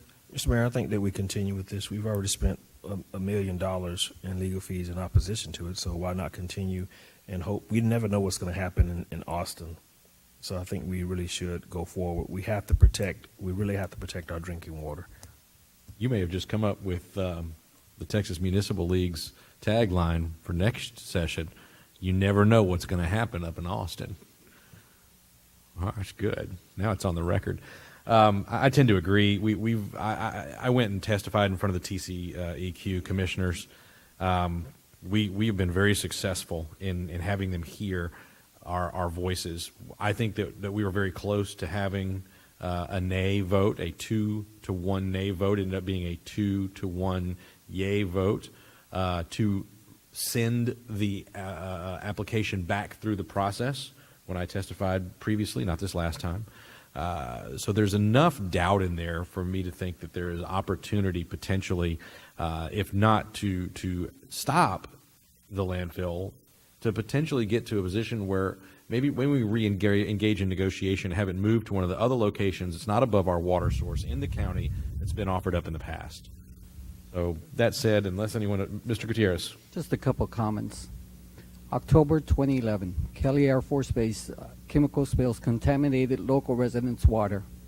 More than 20,000 homes were affected, and now they have a high number of residents experiencing health issues. 2014, Flint, Michigan.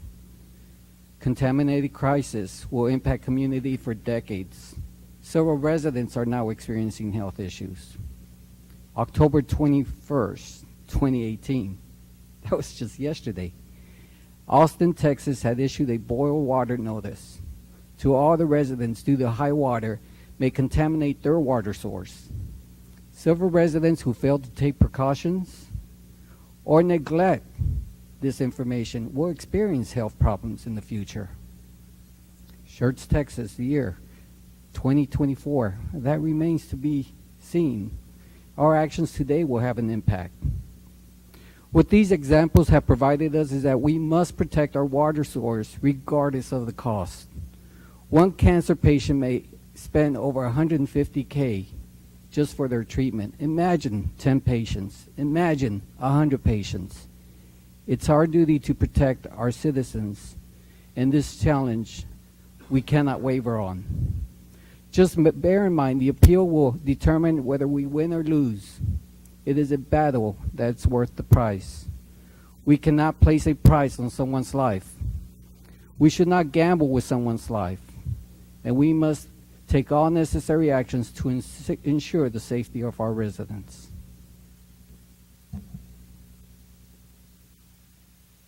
Sounds like it's a good summary to me. Dudley, I think we're ready to move forward. I don't hear any dissent. All right? Very good. Thank you, sir. All right, the next item we have on the agenda is a roll call vote confirmation. Mrs. Dennis? Am I interrupting? This is a roll call without going back to item 16. We'll come back to that 16 later. is no action at this time. Correct. Mayor Carpenter, Mr. Crawford. can I have the floor for a moment? On item 16, the one we took no action earlier, I'd like to nominate Dr. Kaiser. Well, we'll come back around to it Okay. at the end, and certainly we'll entertain that at that time. Sounds good, by the way. Consent agenda items 1 through 11. Motion was made by Councilmember Gutierrez, seconded by Councilmember Edwards. Mayor Pro Tem Scagliola, Councilmembers Davis, Gutierrez, Larson, Edwards, Kaiser, Crawford voted yes, no one voted no. Item number 12, ordinance number 18S35 on first reading. Motion was made by Councilmember Larson, seconded by, Councilmember Kaiser. Mayor Pro Tem Scagliola, Councilmembers Davis, Gutierrez, Larson, Edwards, Kaiser, Crawford voted yes, no one voted no, motion passed. Item number 13, resolution 18R137. Motion was made by Councilmember Edwards, seconded by Councilmember Crawford. Mayor Pro Tem Scagliola, Councilmembers Davis, Gutierrez, Larson, Edwards, Kaiser, Crawford voted yes, no one voted no, motion passed. Item number 14, 18R138. Motion was made from the chair, seconded by Councilmember Crawford.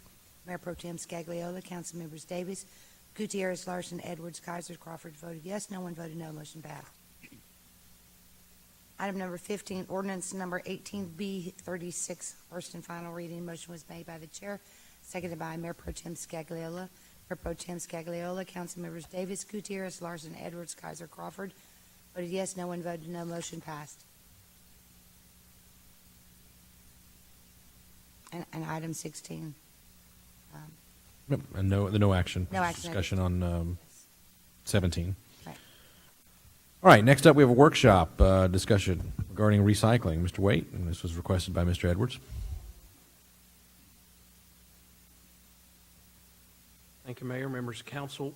Wanted to give an update. We had talked about recycling in the city of Schertz once before, and it's probably been probably about 14 months ago, maybe 15 months ago, after the MBA students at UIW did a project for us. Dr. Kaiser was able to let us know about that program, and they did some really strong work in looking at ways that we could further divert trash into recycling and keep it out of the landfills. Interesting, we're going to talk a little bit about landfills here as well from a little bit different perspective, the fact that we actually need to put our waste in one. So just a quick refresh, this originally came up from Bear Waste in early 2017. We sat down with them to discuss some concerns of our citizens that our citizens felt for the same money they were getting unequal service. And so we have some portions of town, basically north of 1103 and south of FM 78, that get once a week pickup. For that once a week pickup, they also get a 96-gallon cart provided to them, and they pay the same rate as those of us south of 1103 and north of 78 pay for getting twice a week pickup, having to use our own trash cans. And like a number of the folks in some of the subdivisions said, with kids and everything else, you know, I'd gladly go buy my own trash cans at Lowe's if I could get twice a week pickup. And then the more we started discussing this publicly, we talked about it at a council on the go down at Corbett for quite some time. It became obvious that not just the more than once a week pickup was an issue, but it was also a recycling issue as well. And Bear Waste actually brought that to us prior to that council on the go. And from Bear Waste perspective, who doesn't own a landfill, their perspective was it's much less expensive for us to unload a truck full of recyclables at a recyclable center than it is for us to unload it at a landfill. And so the way we keep our costs down lower over time is we divert more to recycling and keep it out of the landfill. The UIW students, their project showed exactly that, and they showed us several cities around the country who have high diversion rates and what that's done for those cities. And we were going to get ready to move forward when the UIW students finished their work. That's also the same time council entertained the information from Bear Waste that they were going to be selling to Republic. And so initial meetings with Republic covered the recycling, and we agreed to give them some time to be able to get their services up to the standard they wanted them to be in the city prior to us starting to dive into this project a little bit more deeply. They came to us in the summer and said, hey, we'd like to start meeting on this topic and talking about how we go forward. And so what we've done is we've kind of come up with a rudimentary plan basically from the UIW students' report. And we said the basics of this plan are pretty straightforward. First of all, the idea would be that we would provide all residents in the city with 96-gallon trash cans, and we would provide everybody with a 96-gallon recycling cart as well. This is a starting position where we would say everybody have a real big trash can and everybody have a real big recyclable, and then we would start educating citizens on how to put more in the blue bin than you did in the green bin to try to start that diversion. As a part of that, the plan we're currently looking at would show that all residents of the city would move to once a week trash pickup and once a week recyclable pickup, as opposed to 2 and 1 that the majority of the citizens in the central part of the city are on. And then the other thing that would be a part of this program, and this goes to what Chief Outlaw was talking about, which would be a change, and it goes to that last bullet point. But in our current solid waste ordinance, we limit the amount of stuff that they're supposed to pick up that is left outside of the trash can. So if you have a trash can you bought at Lowe's and you've got it jam-packed and you put 4 more bags out there, they're supposed to take 3 but not 4. What has always happened since the days of Bear Waste and through Republic's tenure in the city is that they take everything that's sitting on the curb. And so what we have to do is discuss this with the citizens, see if they're on board making this change, and then we move to a place where we're not taking trash that is left outside of the cart. It makes them more efficient, but what it also does is it allows us to then go to the plan that Glenn was talking about, Chief Outlaw, where we get the program up and running, everybody's on the 2 carts, and then we start saying, you know what, if you're not filling up your 96-gallon trash can, come get a 48-gallon, come get a 34-gallon, and your monthly rates will be lower because you're throwing away less trash. And so that would be the idea. That's how we further encourage that transfer of waste over to recyclables instead of the landfill. And that's also how we hold our costs down lower, as folks learn more. And then you've got the smaller households that don't need the 96-gallon cart. They could then opt into a smaller cart, pay a lesser fee, and get by with that. Some of the pieces, as I said in the City Council memorandum on this, we have not started diving into costs. That's where our discussions kind of ended before at the end of the summer. And we're getting ready to start meeting again and talking about that. Republic needed some research time to figure out kind of what that would be and how long they could lay that out. Essentially, they're going to have to supply 96-gallon carts to trash carts to everybody that doesn't currently have one, and 96-gallon recyclable carts to everybody in the city. That's about 13,500 accounts or 13,500 different customers just in residential that they would have to do. Their anticipation, now they look at it from a different standpoint because Republic actually owns the landfill where they dispose of their trash and where Bear Waste used to dispose of their trash. And they don't look at this so much as a less cost of dropping the trash off. They look at it as a how much longer can we preserve our landfill, because watching the industry and folks like Schertz and SSLGC who combat landfills, they're like, it's going to be very difficult to get another landfill. We need to preserve the life of this one absolutely as long as we can. And so their idea is to stop throwing trash in it and to put it into a recyclable area. And that extends the life of that landfill. So what we've been talking about, just in theory, and we're going to start trying to hang a little meat on the bones, as I said, it's more of a skeleton right now, is that we would like to firm up this, get some ideas about what we would see in a change in rate structure, what Republic's costs going to be, how they're going to measure that out over time and recover those costs, and then come back to council and say, okay, here's a little bit more meatier plan, and get you guys to give a thumbs up or thumbs down on that. And then we want to go, Republic and the city staff would like to go out and meet with residents and say, here's the ideas. And what do you think? Because I will tell you that Mr. Sullivan behind me is going to come up and remark about recycling, because he's a huge recycler. And right now in the city, we're not meeting his needs. He's purchased his own recycling can and painted recyclables on it, and it gets emptied by Republic every week because he recycles much more than what that bin's going to hold. And so a lot of our citizens are very passionate about this, either about recycling or about getting what they perceive as fair treatment from our solid waste services. We'd like to get that, finalize the plan based upon the citizen input, bring a final plan back to council with a public hearing, give it one more chance for people to speak up about it, for council to approve that plan, and then kick it off. Ideally, we would be looking at kicking this off after the start of 2019, hopefully by the summer of 2019. We'd be able to get this legwork done and get it kicked, and have the equipment here and be able to get it kicked off. So we wanted to give that update to council tonight and basically answer any questions you may have, and actually in the question slide actually ask you 2 or 3, which is, do you feel like we're on the right track with this? Is there anything that we're missing, and are we moving at the right speed? Very good. I'll start with Mr. Edwards. Absolutely. I think you're on the right track. I don't think you're missing anything.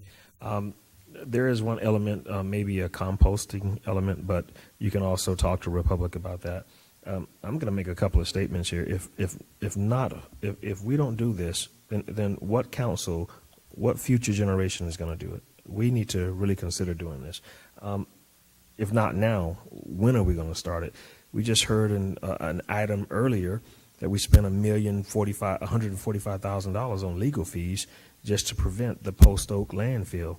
And I don't think this is going to stop. I think that will probably accelerate, and we don't know the outcome of that, and we've already spent $1 million. So I think that the environment needs to be preserved. I think why not be the leader in the community by doing so? So if we're in the Northeast Quadrant, the leaders of everything else, why not be the leaders of recycling as well? Dr. Kaiser? I want to applaud you for getting this on the agenda and having the workshop. And like Mr. Sullivan, I'm a really big recycler. So if I had that big recycling trash can, because I always run out of room in what I have now. And I understand the once a week trash pickup, and I think if people were recycling more, they really wouldn't need, especially with the large trash can. I don't ever need to have, a lot of times I can go 2 weeks simply because I'm recycling almost everything. So I think it is a great idea. Dr. Scagliola? Yeah, Dudley, thanks so much for bringing this to us. You know, it's an educational thing also. I remember years and years ago that everything went in the trash can. Nobody thought about anything, you know, oil down the sewer pipes, you know, nobody really cared about those sort of things. But I think the general awareness is out there. And right now I have the 96 gallon container, once a week pickup. My wife and I, we rarely fill that thing up. But that recycling bin does get filled sometimes to capacity. I brew some beer, and sometimes I put my wine bottles in there and stuff like that, and they take up a little bit of room. But anyway, yeah. I could go with a bigger one of those and a littler one of the other. But tell me, Republic is really receptive to this idea, right? Absolutely. So they have shared ideas that have happened in other communities around the country. All right. And like I said, they're a different focus. Bear Waste want to do this as a cost reduction effort to help keep rates low for the city. Republic has the same incentive as we're concerned as a customer, but their concern is we own the landfill. And like Mr. Edwards said, we just spent $1.1 million to combat a landfill. Republic needs to open another one. There's going to be another group that spends $1 to $2 million combating that landfill, no matter where you put it. Oh, yeah, sure. So it's a much better cost alternative for them to invest in big blue carts and to get us to send stuff to a recycle center as opposed to putting it around. So right now, though, we're concerned with paper and plastics and glass. Is there any thought about going to biodegradables at all, or is that just a little too messy? I didn't put it on here. That would probably be a third phase. Okay. Once we get people into the right size containers for their trash and they're filling that big one, then next phase after that would be to roll in a composting component, much like Austin and San Antonio have done. But we wanted to get focused on the recycling piece first because that's probably the bigger bang for the buck, and then move into the composting piece after that. Yeah, sounds like a good strategy. Thank you so much. Mr. Crawford. Mr. Wade, continue. When I do my trash, I have a bag, not even the size of a gallon can, that has the trash, and I have 2 of the Bear Waste rectangular containers full of stuff in my garage right now because I missed last Friday. I think it's a good idea. It's for your kids and other people's kids, the future. Absolutely. Thank you. So my personal interest is all about, let's see how we can keep rates down or even reduce our current rates.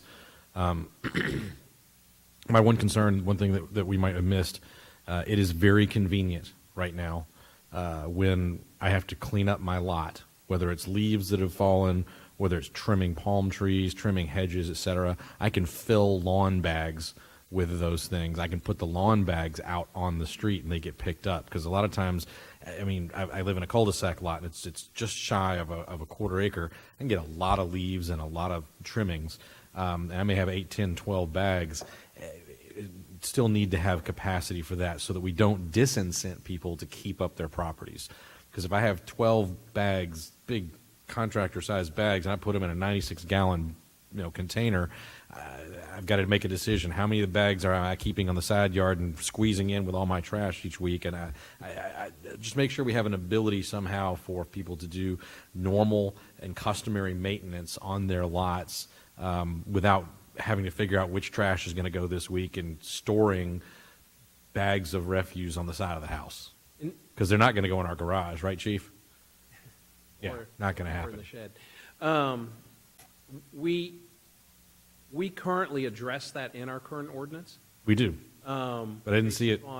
It wasn't in there necessarily. Ideally, that would become part of the composting piece, but the other piece that's in our current ordinance is a different way to do bulk pickup than what we did in the past. So when council renewed the ordinance in 2015, there was a clause in there that allowed for 12 bulk pickups at any resident of Schertz's address with no charge. And so a number of our residents have been taking advantage of that. I've taken advantage of that. And Republic has some ways that they would potentially like to see that happen differently in the future. That would maybe be a little more regular. And they have an ulterior motive, and that is to reduce the cost they expend on our spring and fall cleanups, which is a resource-heavy task for them. And so they were, we still do those pickups, but we pick more up monthly on a regular cycle for folks, and then that could also help with those large. Yeah, that would actually be way better than, because not everybody has a pickup, not every neighbor wants to loan theirs to get to the semi-annual cleanups. If it was something that happened monthly or every other month at each residence as a possibility, that would help as well. So I guess, having heard comments from council, we're good to go forward with what you have, unless there's other. Can I make? Oh, absolutely. Absolutely. To touch on one thing, do you want to touch on the wood chipping that staff does, and whether or not we're going to look to roll that in or contract that out? Yeah. So one of the least favorite tasks of our Public Works Department is the chipping that we offer to our residents.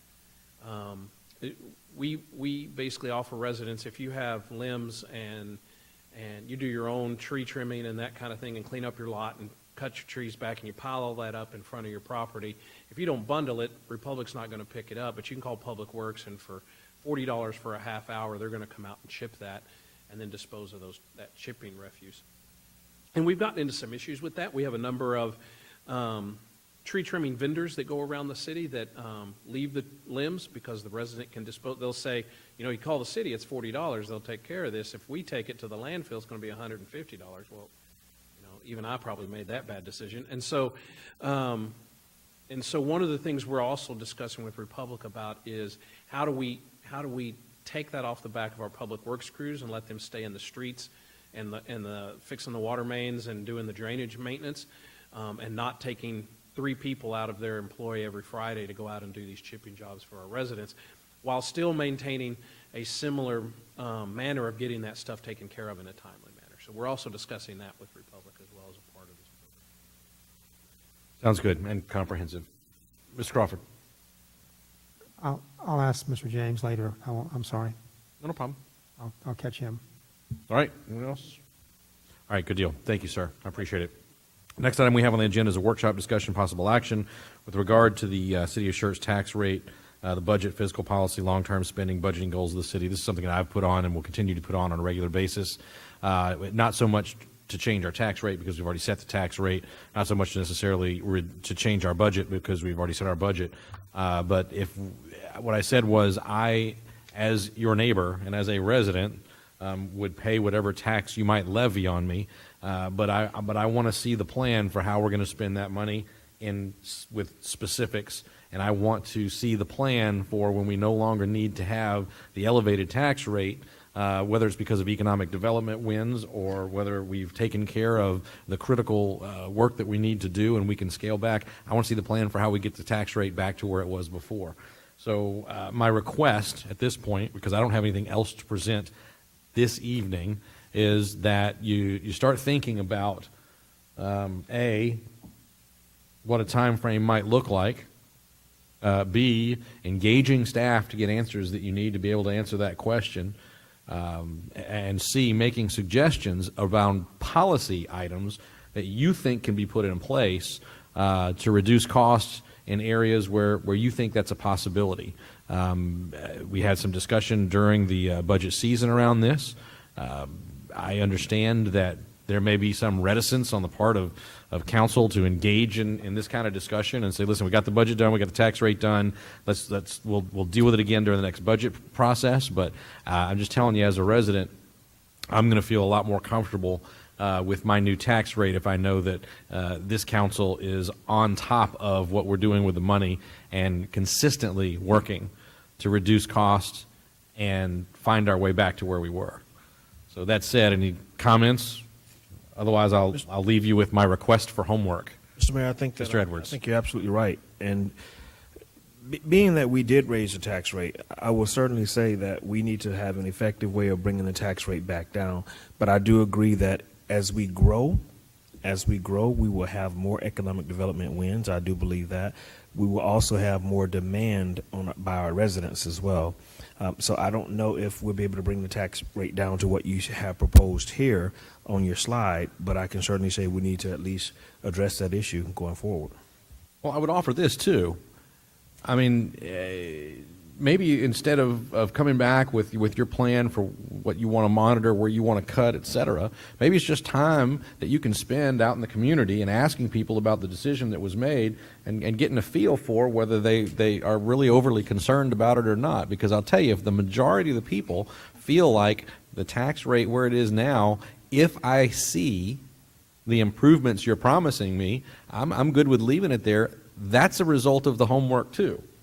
I'm just going to tell you, I'm not going to be one of those people. But there's going to be a lot out there, and that may be the majority. And I've been in the minority before. I used to be at the 4-1 vote all the time, a long time ago. Sometimes I get a little bit nostalgic feeling about being in a voting chair again, but that was my call. Any other comments on this one? Otherwise, we'll move on. All right. Thank you for your future participation. Next item that we have is a workshop discussion regarding the cost of Civic Center operations. And Ms. Gonzalez, Ms. Klepper. And if I may, Mayor, I'll Mr. sort James. of do some opening comments.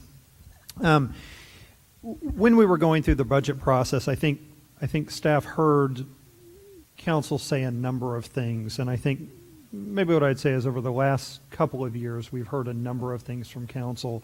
And while sometimes we probably haven't listened, other times maybe it appeared we weren't listening. I think we have in some regards, and some of the things we've heard you loud and clear. What we're planning to do is bring you, probably almost every meeting, a different area of city operations or services being provided to give you a better overview and understanding of how that works. One of the reasons, for example, is I think when we talked about the magazine, for example, there was a lot of kind of comments that people thought it was cost neutral. The ads paid for it. And if the ads pay for it, that's great. Well, if they're not, how much are we spending on it? And so I think there's something to be said for educating you on the realities of those things. I think partly it's also raising the bar on staff's understanding of those operations, where costs go and things like that. Maybe the way that we've done some things in the past, and you'll hear this tonight, didn't give us as good a handle on what are our costs, how does it operate, and we need to have a better handle on that. Because if we don't, then it's harder for us to come up with efficiencies, increase the effectiveness of the program. The other thing I think we wanted to talk about in light of that is, I think what we've heard from council loud and clear is whether we're trying to make cuts to lower the tax rate or whether we've just got a whole lot of services that our residents want, and so we need to find savings where we can. While not diminishing the current level of service, we need to do that. So I think you're going to hear some of that tonight. But then I think what we've also heard is a bit of, we really do probably need to look at these programs that started a long time ago, and it's kind of ambiguous as to what is this about, why are we doing it, what's our role, to have some of those broader policy discussions. What we think you'll find with some of these is that as staff has been required to dig deeper, they've been able to identify some stuff we can start doing immediately to either improve service and or reduce cost. We can come up to frame up the value of this effort that while council may say, yeah, let's make that change now and go forward, that you file some of this away so that as we go through 4 months of these and we say, hey, we really do want to try to either add this other service, we need to find money, or we want to lower the tax rate, we can now weigh all of those different programs and say, you know, it's this one, and this one. Let's make those cuts too. They add the least value, and let's kind of go forward. So it's in that vein that staff's going to kind of come forward with you on this tonight, and I think try to give you a really honest overview of the program, where we think we've done well, where maybe we haven't had as good a handle on it, some recommendations they're making tonight that we're looking for a nod from council that we think make a lot of sense, and then some things we think maybe you want to file away to hang on to so that you can compare those opportunity costs down the road going forward. So with that segue, I'll turn it over to staff. Thank you very much. So just to kind of piggyback off of that, as we were preparing for this presentation tonight and digging into and reviewing the data, we developed and agreed upon 3 main points that has really become our focus for these facilities. So number 1 is how to maximize the use of the facilities, which is tracking the days and the time periods for where the facilities are not currently in use and coming up with a plan and how do we go about increasing the usage of the facilities. Number 2, how to increase revenues. So what are ways that we can currently bring in additional revenues? And number 3, how to cut costs. Again, what are the ways that we can currently reduce our expenses? So as Linda delves into the presentation, she'll speak to all 3 main points and ultimately present our recommendations. Now keep in mind this is not the final solution that will close the gap in cost recovery with the facilities. We're proposing to make some changes, get better on our data collecting and tracking, as Mr. James said, see what works, what doesn't, and then evaluate where we are from there. So with that, I will turn it over to Linda. Thank you. Good evening. Okay. So just to start and give you guys a little bit of an overview of the history of our facilities, the community center was a building that was constructed in the 1970s and has been used for various reasons or various things over the years, community and recreational events mostly, and it's currently being used as an event rental space within the facility or within the city, and it also houses park staff and homes for pets. The North Center was built in the 1970s as well and was purchased for $10 by the city back in February of 2006. It was formerly used as a volunteer fire station, and then it was converted when the city purchased it to rental space and storage space. The Civic Center is our newest facility. It was built in 2006. However, a portion of that facility, much like this was part of the old Good Shepherd Catholic Church. I went to CCD in my office many years ago. And so that was part of the fellowship hall for Good Shepherd. And so part of that was just renovated to be the Bluebonnet Hall and office space. And then the new part that was constructed was the lobby, foyer, and the ballroom portion. So that was part of a $3 million CO bond from 2004. And it's currently being used for rental space and also office space for public affairs. So why we have the Civic Center, staff hasn't had necessarily a formal discussion between current council and staff based on, what the purpose of this facility is. But staff's been operating it as, a place that offers residents, businesses in the community to meet for events, celebrations, and meetings. Looking at our estimated cost recovery, currently we're working on closing out our books for 17-18. We're doing an annual review of the Civic Center revenues. This is something that we do annually that we are going to be now moving towards a monthly audit to ensure that we're keeping accurate data on a monthly so that at the end of the year it's not so time consuming to go back and find where there may be discrepancies or questions. But with this data, currently we're showing a 69% cost recovery. This year we did experience some staff turnover and we had an employee out on leave, which provided some savings in our budget that we do not typically anticipate reoccurring over time. Also note that our supplies budget is purchased out of general services, so that is not accounted for in our base budget. They order all of the supplies for the city in bulk, and so because of that, that is housed in theirs, and that $23,000 is an estimate of what the supplies that they order is used for our facilities. And then also note that 4 salaries were not included in the base budget either. Those additional salaries are listed there. The $208,000, that is for the Civic Center manager, and the 3 full-time event attendant positions, which are now being added into our base budget for the FY 2018-19.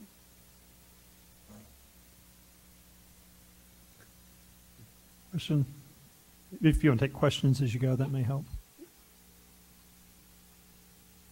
Is there a question? No? Okay. Cost recovery comparison.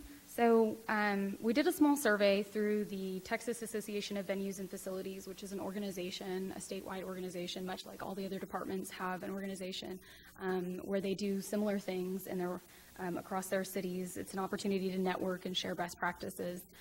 So we sent out a survey to folks asking what their current cost recovery was, and these are the answers that we got back. Richardson and Waco said that they did not track that and they did not have an answer for us. But the other cities here responded and provided us what they felt was, their cost recovery.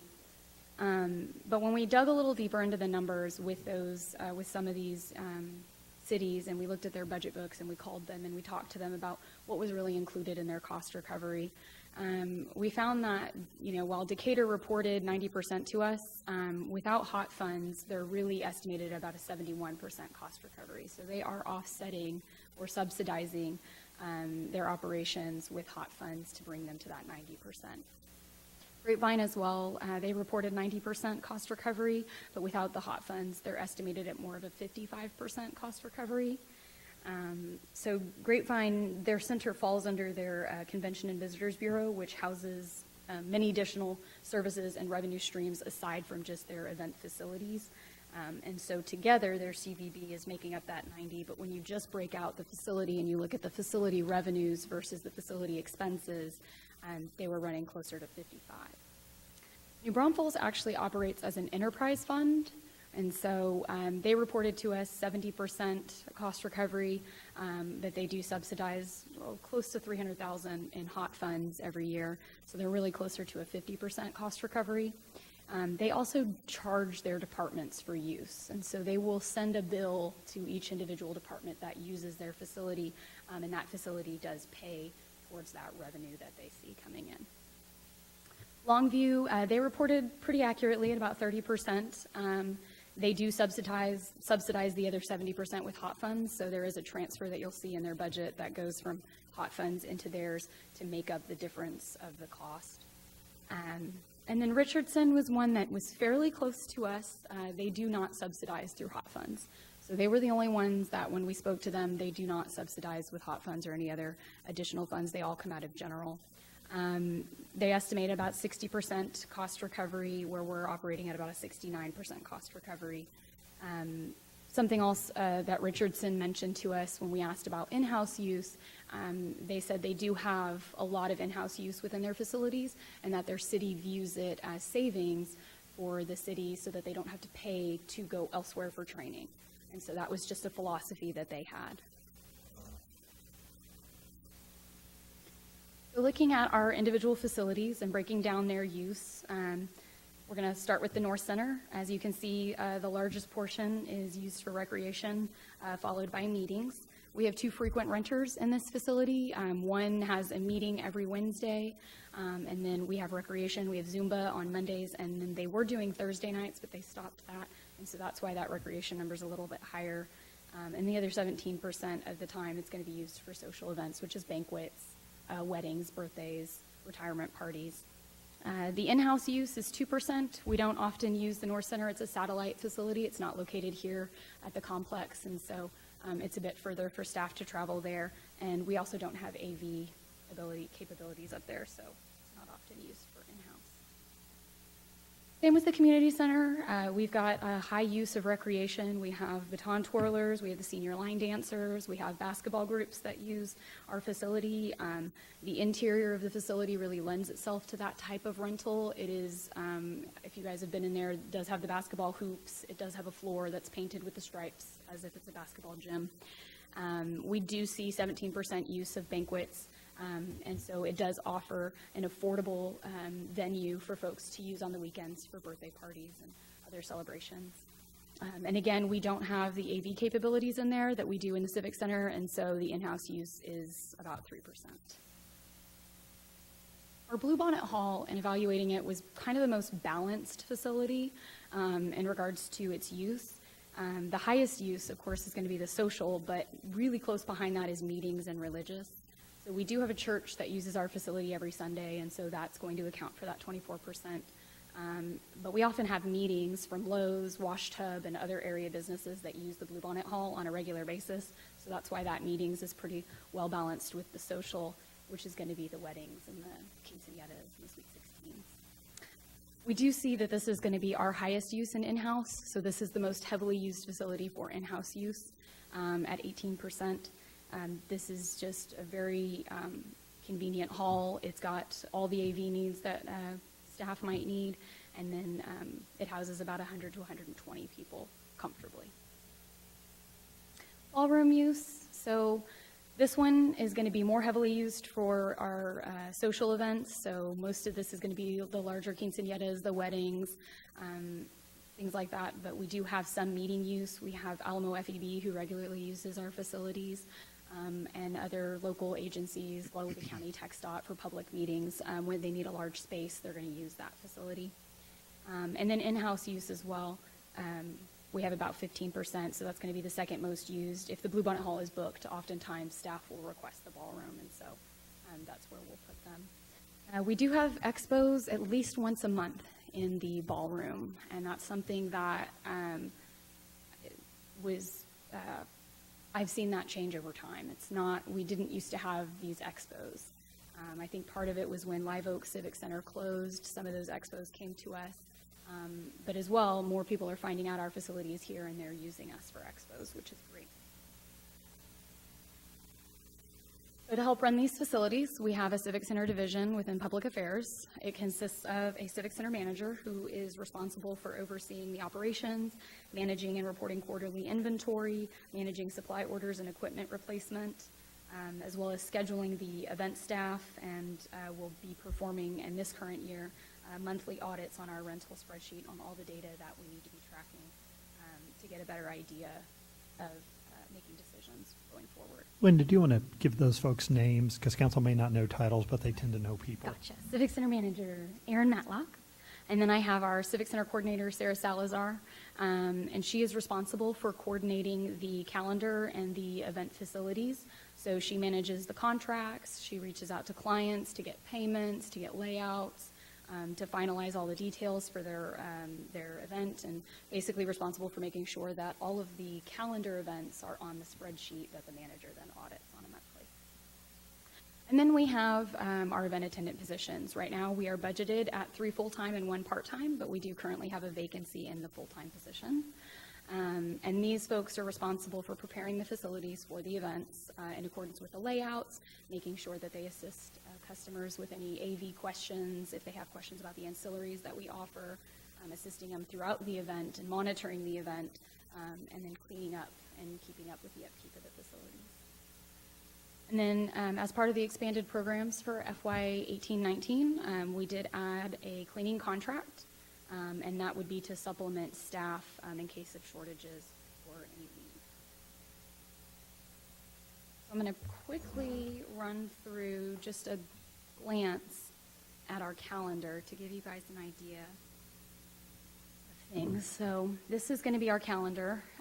As you can see, the ballroom is red, Bluebonnet Hall is blue, Community Center is green, and our North Center is yellow. So each room is going to be shown here on the different days and what we have. And so each one of these is an event that we have had or that we are having coming up. So this goes back, I mean, I can scroll back through, but I'm going to go to November really quick. And you can look at it on a daily You can look at it on a weekly. This is where I'll kind of hang out for a while. So we've got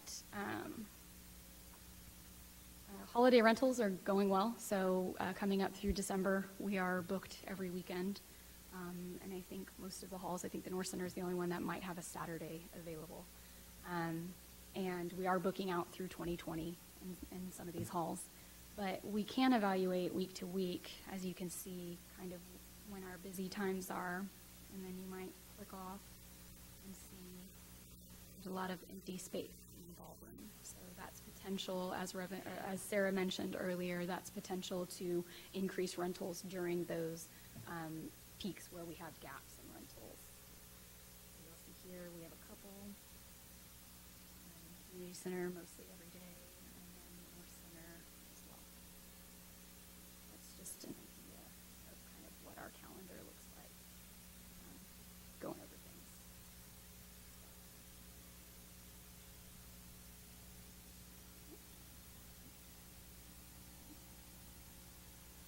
Okay. So in looking at revenues in 2017-18, right now we're totaling revenues at about $260,000. We are still working on closing out the books, and so that number may go up just slightly. We may still have a few events that we need to add to the spreadsheet, but we're fairly confident it'll just be a little bit over that. And then conservatively budgeting for 2018-19, staff anticipated or projected $255,000 in revenue for this current year.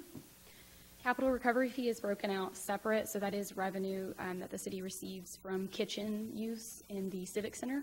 And so that goes into its own fund, and those funds can only be expended to replace equipment within the kitchen. And so any items that we need to replace in the kitchen come out of their own fund. They don't come out of the general fund. So looking at our revenues by fiscal year, we've had an average of a 4.8% increase year over year. And as you can see, different halls perform differently every year, but overall we've been able to increase revenues year over year. So operating costs, currently in the 18-19 budget, we are at $425,605. The largest expense here is going to be the salaries and overtime if needed. We do have utility costs that we pay for the facilities, the gas, the water, the electric. We have some advertising funds. We have staff support, which are training and uniforms. Our operating supplies and our operating equipment are used to support the events. So the operating supplies, within that, we buy the coffee, the tea, the water, the sodas that we then charge renters for. And then the operating equipment is the tables and the chairs, any replacement that we might have to do throughout the year. Within that $32,000 is also $10,000 for capital recovery expenses or capital kitchen expenses, and so that $10,000 is there, but that would come out of a separate fund than general fund if we needed it. And then we also this year have the uplighting, which was $7,000, and then we had $2,500 for a new chandelier that we need to switch out in the lobby. Again, the cleaning contract was a new item for $20,000. We don't anticipate that we will use all of that, but it is there to supplement staff in case of shortages or heavy weekends. Currently, building maintenance repairs are tracked in a different budget, and so and we don't track them necessarily by building. So I don't have a good answer or a good number for building maintenance repairs and what those costs might be. And then building, remodel, and refresh, much like parks and other areas, we don't have a budget for remodeling or refreshing the facilities. So breaking down the cost recovery of that 69%, which is the overall look at all of the facilities, we broke it down by building to kind of see where we're making money and where we're spending a little bit more. Our community center is at 41%, North Center at 58%, Bluebonnet Hall 66%, and our ballroom is the closest at breaking even at 96%. So once staff evaluated that, two things that stood out were the two lowest, which were the community centers and the North Centers. And one recommendation that staff's going to make is that we begin operating the North and community centers with a self-service model. They are an affordable option to the community, but our community center and our North Centers could go to a self-service model, and we feel that we wouldn't see much of a decline in rentals. This would mean that the renters are responsible for setting up and cleaning up, and then less staff time would be required, as they would just kind of check in, clean the restrooms at the end of the evening, and then the room would be ready for the next person to come in the next day and set up their own event. Yes? You'll hold a deposit until we know it's done, correct? Correct. Yes. So we do take a deposit on all of our facilities, and that is a damaged facility deposit. And so if there's any damage done to the facility or the equipment while it's inside, we would still have that time to have staff go in, clean the facilities, make sure everything was put away, nothing was stolen, and then if there was anything missing or damaged, we would pull that from the deposit. Looking at the community center, as you can see, so this is going to be based on estimates. We do not currently track staff time in each facility, but based on the number of events and based on the use of the facility, we've estimated staff time, supplies, and utilities. Going to the self-service model, which would be our goal, would reduce staff time. Of course, supplies and utilities would pretty much remain the same. And that would get us from 41% to about 61% is what we anticipate. In order to close that gap further, staff will continue to evaluate other options for this facility, but really without us putting an investment into it and updating the bathrooms, the kitchen, the flooring, we would need to think and evaluate if a rate increase would be justified. And Linda, I'm sorry, real quick, on the revenues that you've got here for these next slides, are those based on the budget, or those are an internal staff goal? Those are based on the budget. Okay. So we anticipate with the self-service model, we can't anticipate maybe what would happen to the rentals with the self-service model, and so we're leaving those revenues as they were projected in the budget. Same sort of situation with the North Center.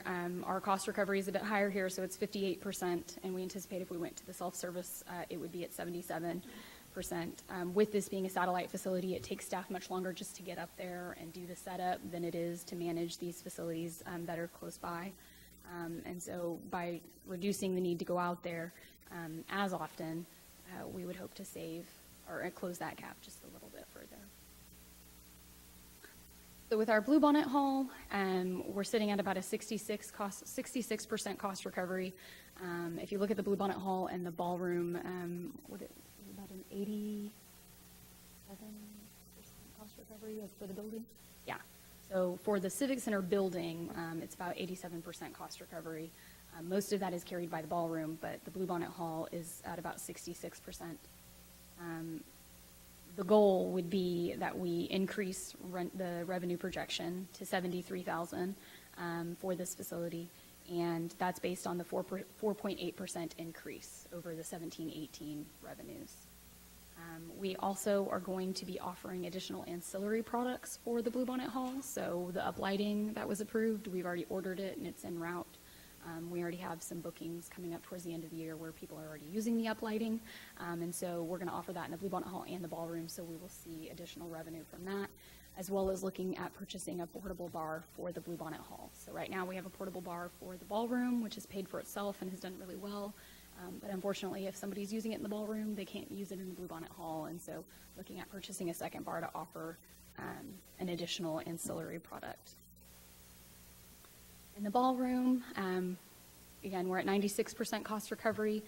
This facility does have the highest rental rates. As opposed to the other ones, this one on average is about $2,500 just for a Saturday, where some of our other ones are less than $1,000, or all of the other ones are less than $1,000. This one does have a stage and a dance floor, so it does require a little bit more staff time. Those items are large and take some time to set up, but we do fairly well in this facility on cost recovery. Again, adjusting our revenues to account for an increase of 4.8% is something that we're going to be recommending, which would hopefully close the gap completely on that hall and bring us to 100%.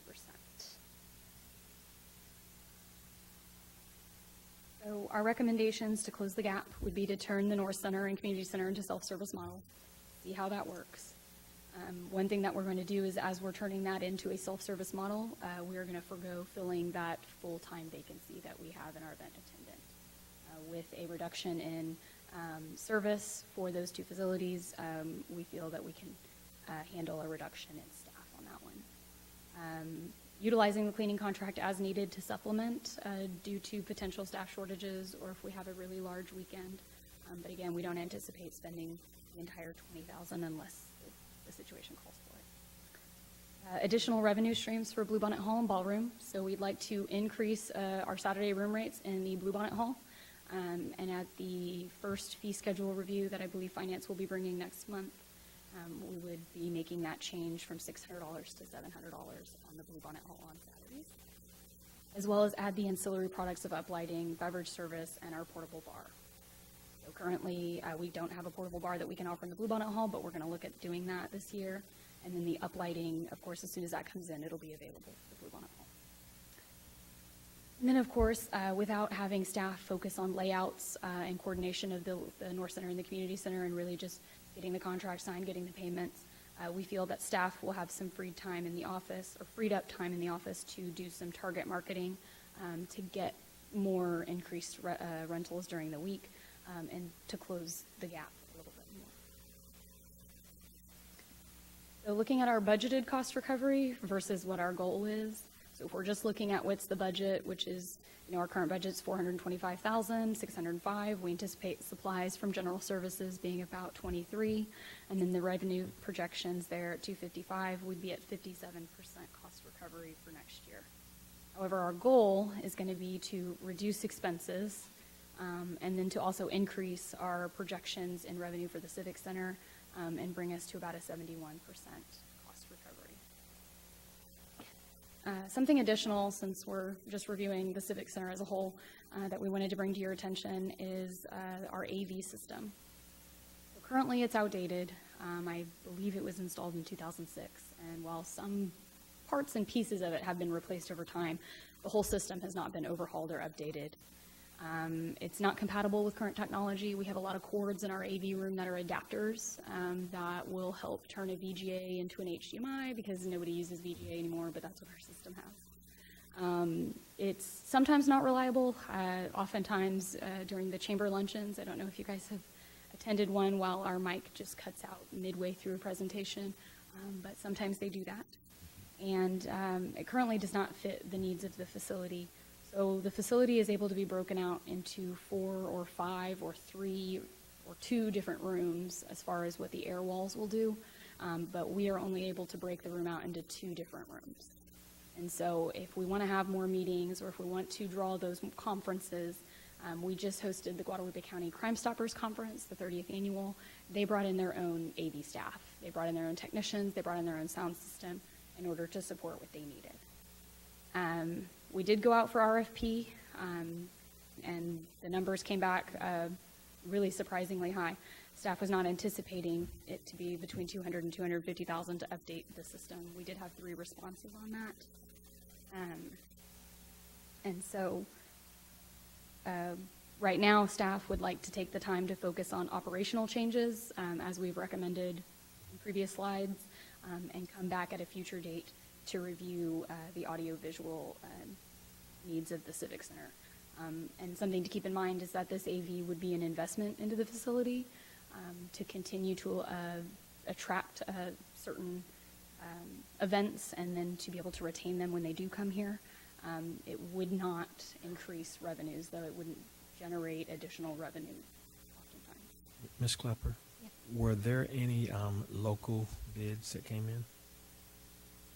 One, not from Schertz maybe, but one was from San Antonio for sure. Thank you. And with that, any questions or discussion? Or anyone else?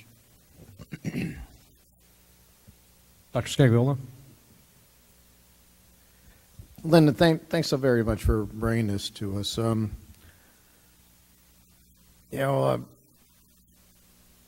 remember way back in 2006, they were talking about building this civic center for $3 million. Oh my goodness!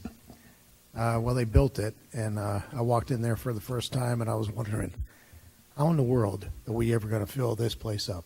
Because it just looked enormous, and yet we've done it over and over again.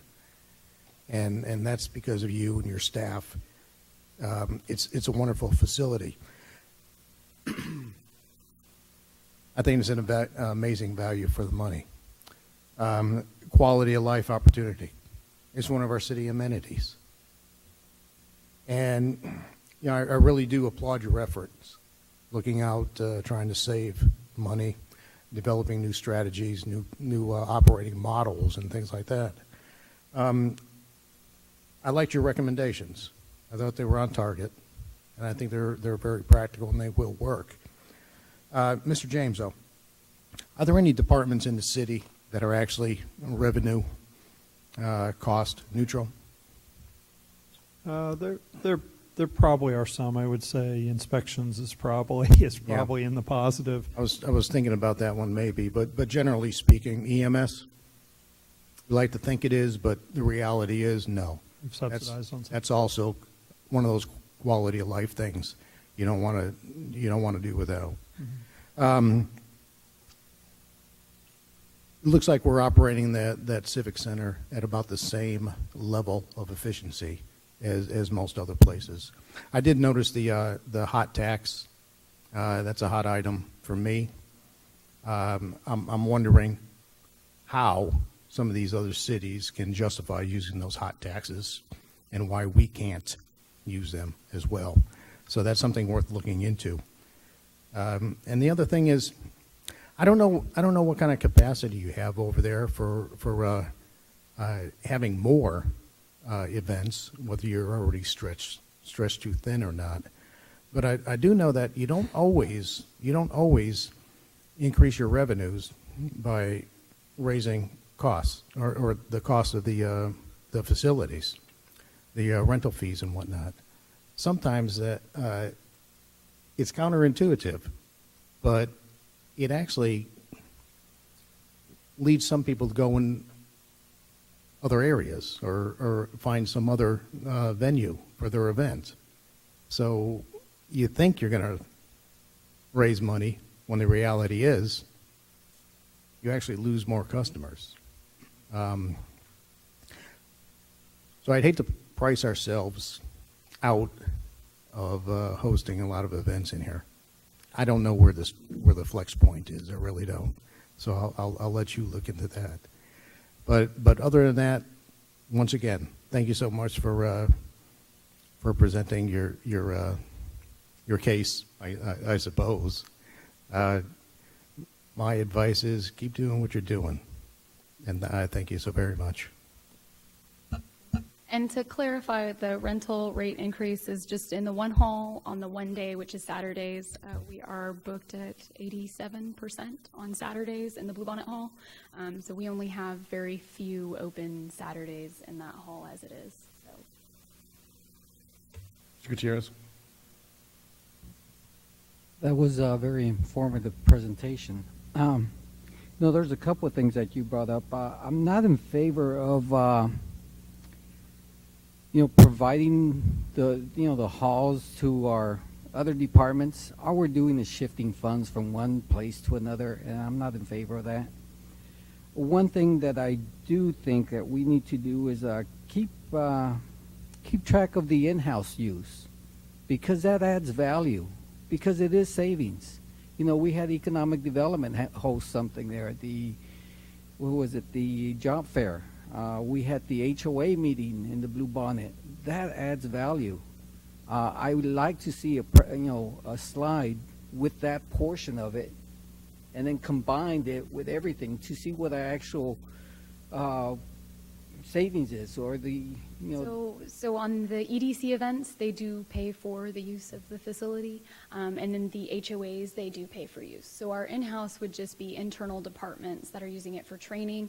And this year, we estimated that to be at about $15,000 in revenue, that if we would have billed the departments, it would have been about $15,000 that was given to departments. But I'm referring to the HOA meeting we had with council.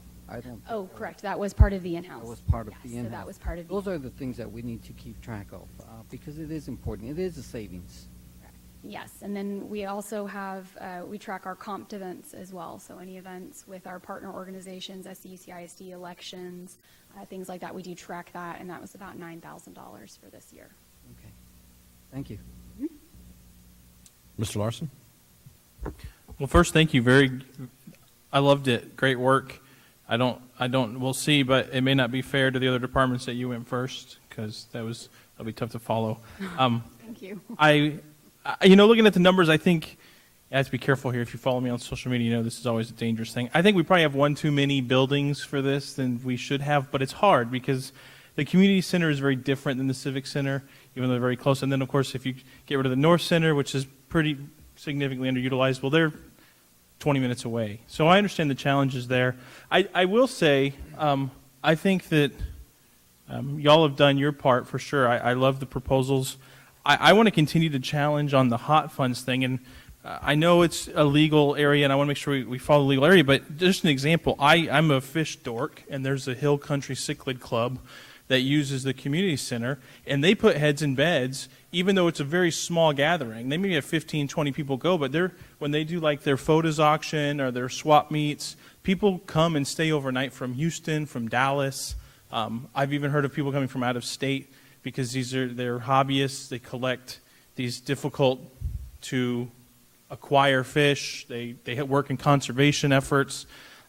So I know for a fact that event alone, which meets every couple of months or so, is frequently bringing people from out of town overnight. And I can imagine that's the only thing I dork out on at the Civic Center, but I imagine our community center, I imagine there's more. I think I've seen like a reptile event maybe has some similar issues. But I think I don't want to push the envelope, may not be the correct term, but I know for a fact I've attended one type of event at the community center, and so 100% of the type of events I have attended are drawing heads in beds and people staying overnight. So there's got to be opportunity. I think we might be maybe overly conservative on the hot funds that are just continue to grow and sit, and I think that can help.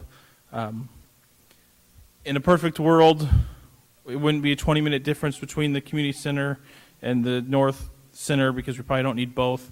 But I think the proposals you've made for making it kind of self-service is a perfect way to help mitigate that. So thank you. And we're good. Mr. Davis?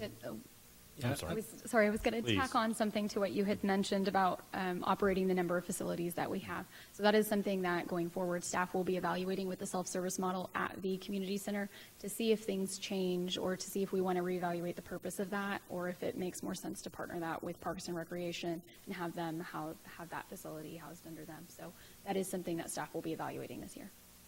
Mr. Davis? Yeah, I have to agree with Councilman Larson. I think we need to explore to a degree what we can use some of the hot funds for. You know, one of the things that stood out to me is you mentioned how we just had the Crime Stoppers convention. That is definitely putting heads in beds and being here for the week. And we mentioned in how they had to bring their own sound system. There's got to be a way to use hot funds, I think, maybe to see if it can chip away, if not pay for that audiovisual upgrade for the facility. That may be a real quick kill. I don't necessarily agree that we have too many facilities. We're a growing community. So to go backwards on the number of facilities, but I do like the idea of cross-utilization. I mentioned that earlier. Maybe partnering with the Recs department. We use the community center quite a bit for a lot of those fitness classes and things like that. Maybe it's just a matter of advertising and getting the word out. And we might find some of these folks that put on the classes down here might want to put a class on the north side. Because if I lived up north, I'd rather go to the North Center than drive all the way down to the Schertz. The last part was on your initial part with the cost and the revenues. You showed that the manager's position was under the public affairs budget, and the other ones were under the general services budget. Is there a plan to realign that in the budget? Yes. So this current fiscal year, everything is under one. So that 425 accounts for every position that is Civic Center related. So we'll see one community center type budget balance sheet. Yes. To keep a better look on the numbers. Yes, because in past years, we've had different salaries paid out of different budgets, and in this year, everything is housed under the Civic Center. maybe the qualifier there is one thing that Linda and Sarah noted, we haven't done a good job tracking, but facilities is again focused on this year, is to track where they are spending their money. So while the repair and maintenance budget may not be housed in Civic Center, we'll be able to pull that out of facilities. So when they come back a year from now, they can basically say, this is everything it costs to operate, and it's coming out of two budgets, if you will. Does that make sense, maybe, Sarah? Yes, and also to kind of clarify a little bit further too, so not only just for building maintenance, but also the hope would be with them with general services, with the supplies, and as they're working to develop their tracking system, not just for our building, but the other buildings in the municipal complex, knowing how much is allocated to each building.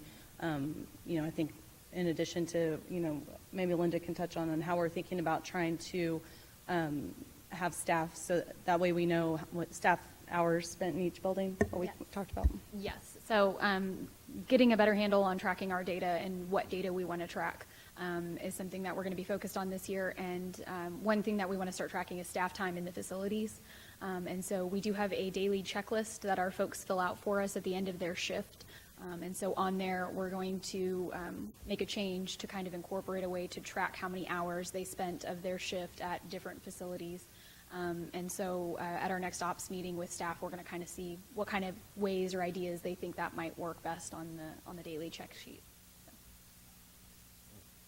Also, one last thing. Do you also have are you guys working on a plan or any kind of presentation that would deal with improving of those facilities? I know it's kind of, we said it's non-existent in there now, but I mean, are we working on something that would say, here's what we think we need to do at the Civic Center, here's what we would think we would need to do at the Community Center or the North Center, to maybe bring them up to standards and make them a more viable commodity for people to rent? Yes, so some of that is already laid out. We've done walkthroughs of all of the facilities with building maintenance with John Harshman. And so we have a very long list of things that we would like to do. Obviously, we're going to have to look at replacing the floors. We're going to have to look at painting the facility, painting the doors, replacing tiles, things like that to get the facility up to a higher standard, if you will. And all of those are listed in a building maintenance list, I guess, of all the facilities needs. And sorry to interrupt, Linda, but actually in the council packet tonight, there is an informational item on there that does have Todd Buckingham's, our facilities manager, his assessment as far as, the first round of planning for what is needed, not only for our facilities, but for the facilities that the city owns. And I think to touch on the hot funds. Oh, yeah. So for hot funds, AV would be an appropriate use of that. If we choose to use hot funds for the Civic Center, you would be able to purchase AV with that. And I think Richard Jevitz, who helped put that on, is meeting with James on some of the expenses they had that may be hot fund eligible, reimbursable going forward. He's in back. So I think part of what we're doing is what we can pay for in our operations, but then part of it is how we incent those folks that are bringing those events here to say, hey, your cost is this. We can use hot funds to sort of bring it down a bit as well going forward. And so specifically for the Crime Stoppers Conference, they did submit a couple, at least one that I'm aware of, applications to use hot funds. Again, there's very specific guidelines you have to do for that, but I know James heads up and reviews that, and they did receive some of that. But as far as for the AV use, that is something that hot funds could pay for. So it would be us going back and looking and chatting with the attorney and just our position on utilizing the hot funds. So. And also, James just reminded me, we had originally planned on doing some AV upgrades in this facility. We did not anticipate it being $200,000 to $250,000, but that original $50,000 that we had thought would cover an upgrade was going to be pulled from hot funds. And I will maybe remind council, I think one thing is the way we're evaluating with regard to the cost recovery is our sort of operations and maintenance. We are not planning to include as part of that, so we'll have it as a separate line item, those sort of capital investments. So the AV upgrade, the floor upgrade, that's sort of not part of it. We think that sends us so far out of whack that it's not as helpful with it. But again, maybe in summary, I think what staff has said is they're looking at change the way we operate, the north facility and the community center to reduce our costs there. Part of with the community center is looking to partner with parks to get that used more often. Now, some of those won't pay a lot of dividends. It won't add to revenue. But then the other thing they're going to focus on is more focused marketing to increase the usage. So that's something we want to track. And then lastly, where we can increase revenues on some of those upcharges and things like that. And then certainly I think as part of the overall data collection that they're trying to drill down on, it's a better understanding maybe of the events where they think they're having people come in overnight that we didn't realize that we could use to balance to justify the use of hot funds going forward. But I think the idea is to go forward with the recommendation staff has, spend 6-9 months at it, see where it ends up with council of, hey, what do we need to do to kind of cut? Are we on the right track with the Civic Center? At that point, we can revisit the capital investment with regard to the AV equipment. And if the decision is, no, this is really a valuable asset, we've seen it grow over time, we've been able to do some things, reduce cost, we've got to make those investments. And we've kind of made that decision, eyes wide open in the larger context. So the idea is to put a pause on that now and then come back at the AV equipment down the road.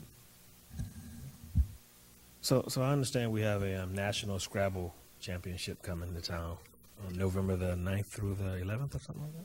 So, yeah, in a couple of weeks, yeah. Right. They do use the facility on Friday, Saturday, and Sunday in the community center. Yeah. Okay, so that would be, they're coming from all over from what I hear, so they'll be able to apply for hot funds if they ask, right? But they have not. There's certain stipulations. On hot.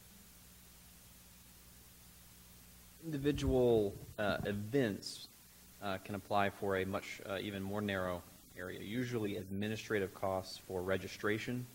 So if they had any costs for setting up a table and registering people and handing out name badges, something like that, those costs could be included. Other than that, they're very much limited. If they had advertising type for the national, they could apply for that as well.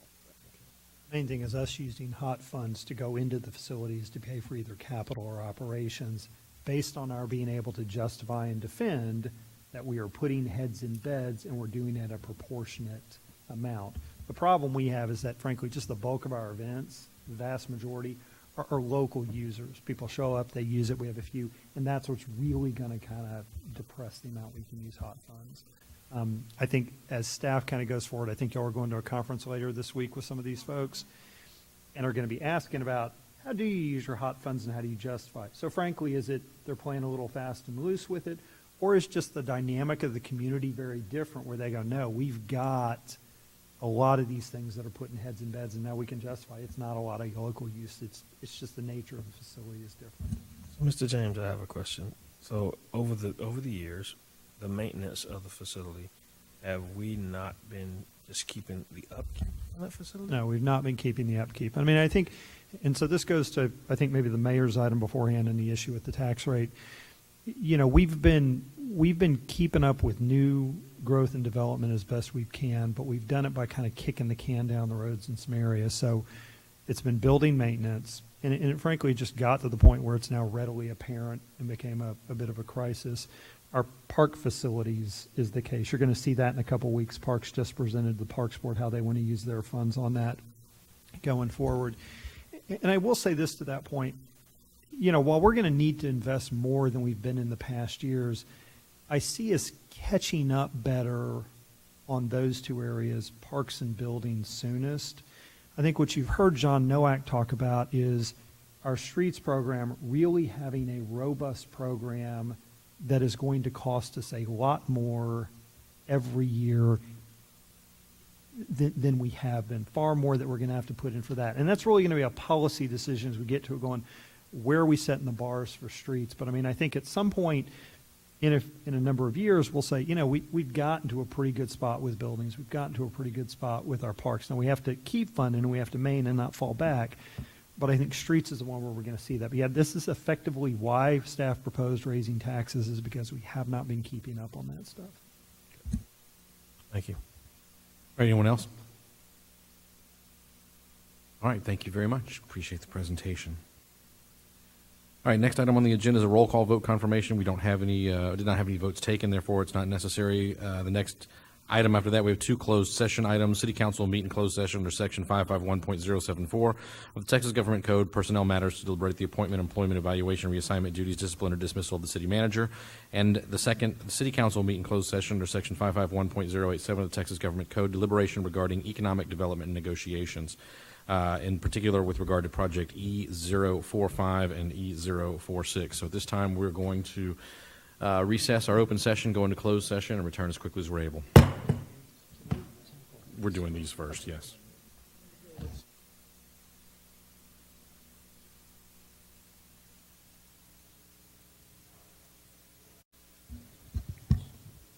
All right, I show 10:21, and we are back in open session. Items that we have on the agenda this evening: 18A, take any action based on discussions held in closed session under agenda item 18. There's no action to be taken this evening.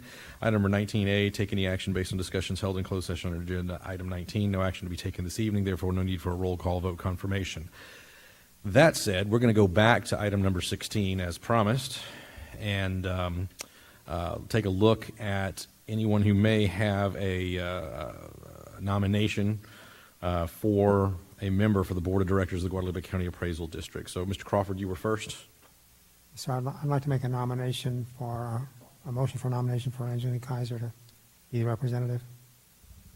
A second. A motion from Mr. Crawford, a second from Mr. Edwards. Comments, questions, council? Mayor Pro Tem Scagliola. Yes, sir. Oh, thank you. Mayor Pro Tem Scagliola, then. We sound a lot second. alike. Yeah, the second came from Dr. Scagliola. And Mr. Davis? Who's the nominee? Okay. And Mr. Davis, Dr. you have Kaiser. someone as well, I potentially? just didn't hear who the nominee was. That's all. Okay. Good. You good? I'm good. Anybody else? No comments? I'll call for a vote. Aye. Aye. Aye. Aye. Aye. Aye. 7 ayes and no nays, and so, Brenda, if you'll help me let's get the form filled out, and I will, 6. There was only 6 sheets. absolutely. Yeah. Aye. There you go. 7, I made the assumption, of course. Any action required on this? Because if you don't, then I'm going to say, well, do you not want to do it? All right, 7-0. And next thing we have is a roll call vote confirmation on item 16. Resolution number 18R132, nominating Dr. Kaiser for the position. Motion was made by Councilmember Crawford, seconded by Mayor Pro Tem Scagliola. Mayor Pro Tem Scagliola, Councilmembers Davis, Gutierrez, Larson, Edwards, Kaiser. Crawford voted yes. No one voted no. Motion passed. All right, very good. All right. Without any further eloquence, we'll go on with our agenda. Announcements of the acting city manager. Mr. James, anything this evening? No. All right. Request by mayor and council members, items to be placed on a future city council agenda. Anything that we need that we don't already have? Appears that there's none. Announcements of the mayor and council members. We'll start with Mayor Pro Tem Scagliola. Nothing tonight, sir. Thank you. Very good. Mr. Davis. Nothing, sir. Mr. Gutierrez. Yeah, a couple of events. Dunking for Pumpkins. Great event by the YMCA and City Parks and Rec. Thanks. That was great. The other thing is I attended the MPO meeting. Very interesting conversations, and I think the MPO is going to be looking at the Cibolo Toll Road. So that was interesting to find out, the workings of the MPO and how they can really help, all 5 counties. That's all I have. Very good. Mr. Larson. Nothing. All right. Mr. Edwards. Yes, Mr. Mayor. Guys, I'm going to encourage everyone. Next year, TML will be in San Antonio. We really need to have some attendance there. We've been and we've learned so much going back and forth to TML over the years. I think it's for you to grow as a council member. It is extremely important to go and see what other cities are going through. They're facing some of the same dilemmas that we're facing, and just to let you know, some of the things that they were talking about, believe it or not, they had a big event, a big class on social media, and I think it was the most attended class there, if I'm not mistaken. There was standing room only, and I bet you it was 300-400 people in that one room, maybe even more. But I think it's something that we really need to consider just making sure that we attend TML, not just to attend, but to also participate and to thank, I would like to thank the Walker Partner Group for helping us, the Walker Group. They did a great job as well, hosting us for dinner. So that's it. Very good. Dr. Kaiser? Nothing. Mr. Crawford? I attended the firefighting poster voting session and enjoyed seeing the posters and submitting my vote with some help from some of the members. I also attended the APA conference. Mr. James, thank you. Is he still? That was where I got that information I gave you on Saturday, Mr. Mayor, about the EDC stuff. I have enjoyed those the last 9 years. Thank you. All right, very good. There were a number of things that occurred over the last 3 weeks since we met last, but we'll save them for another day. Anything else from staff or from council? We stand adjourned.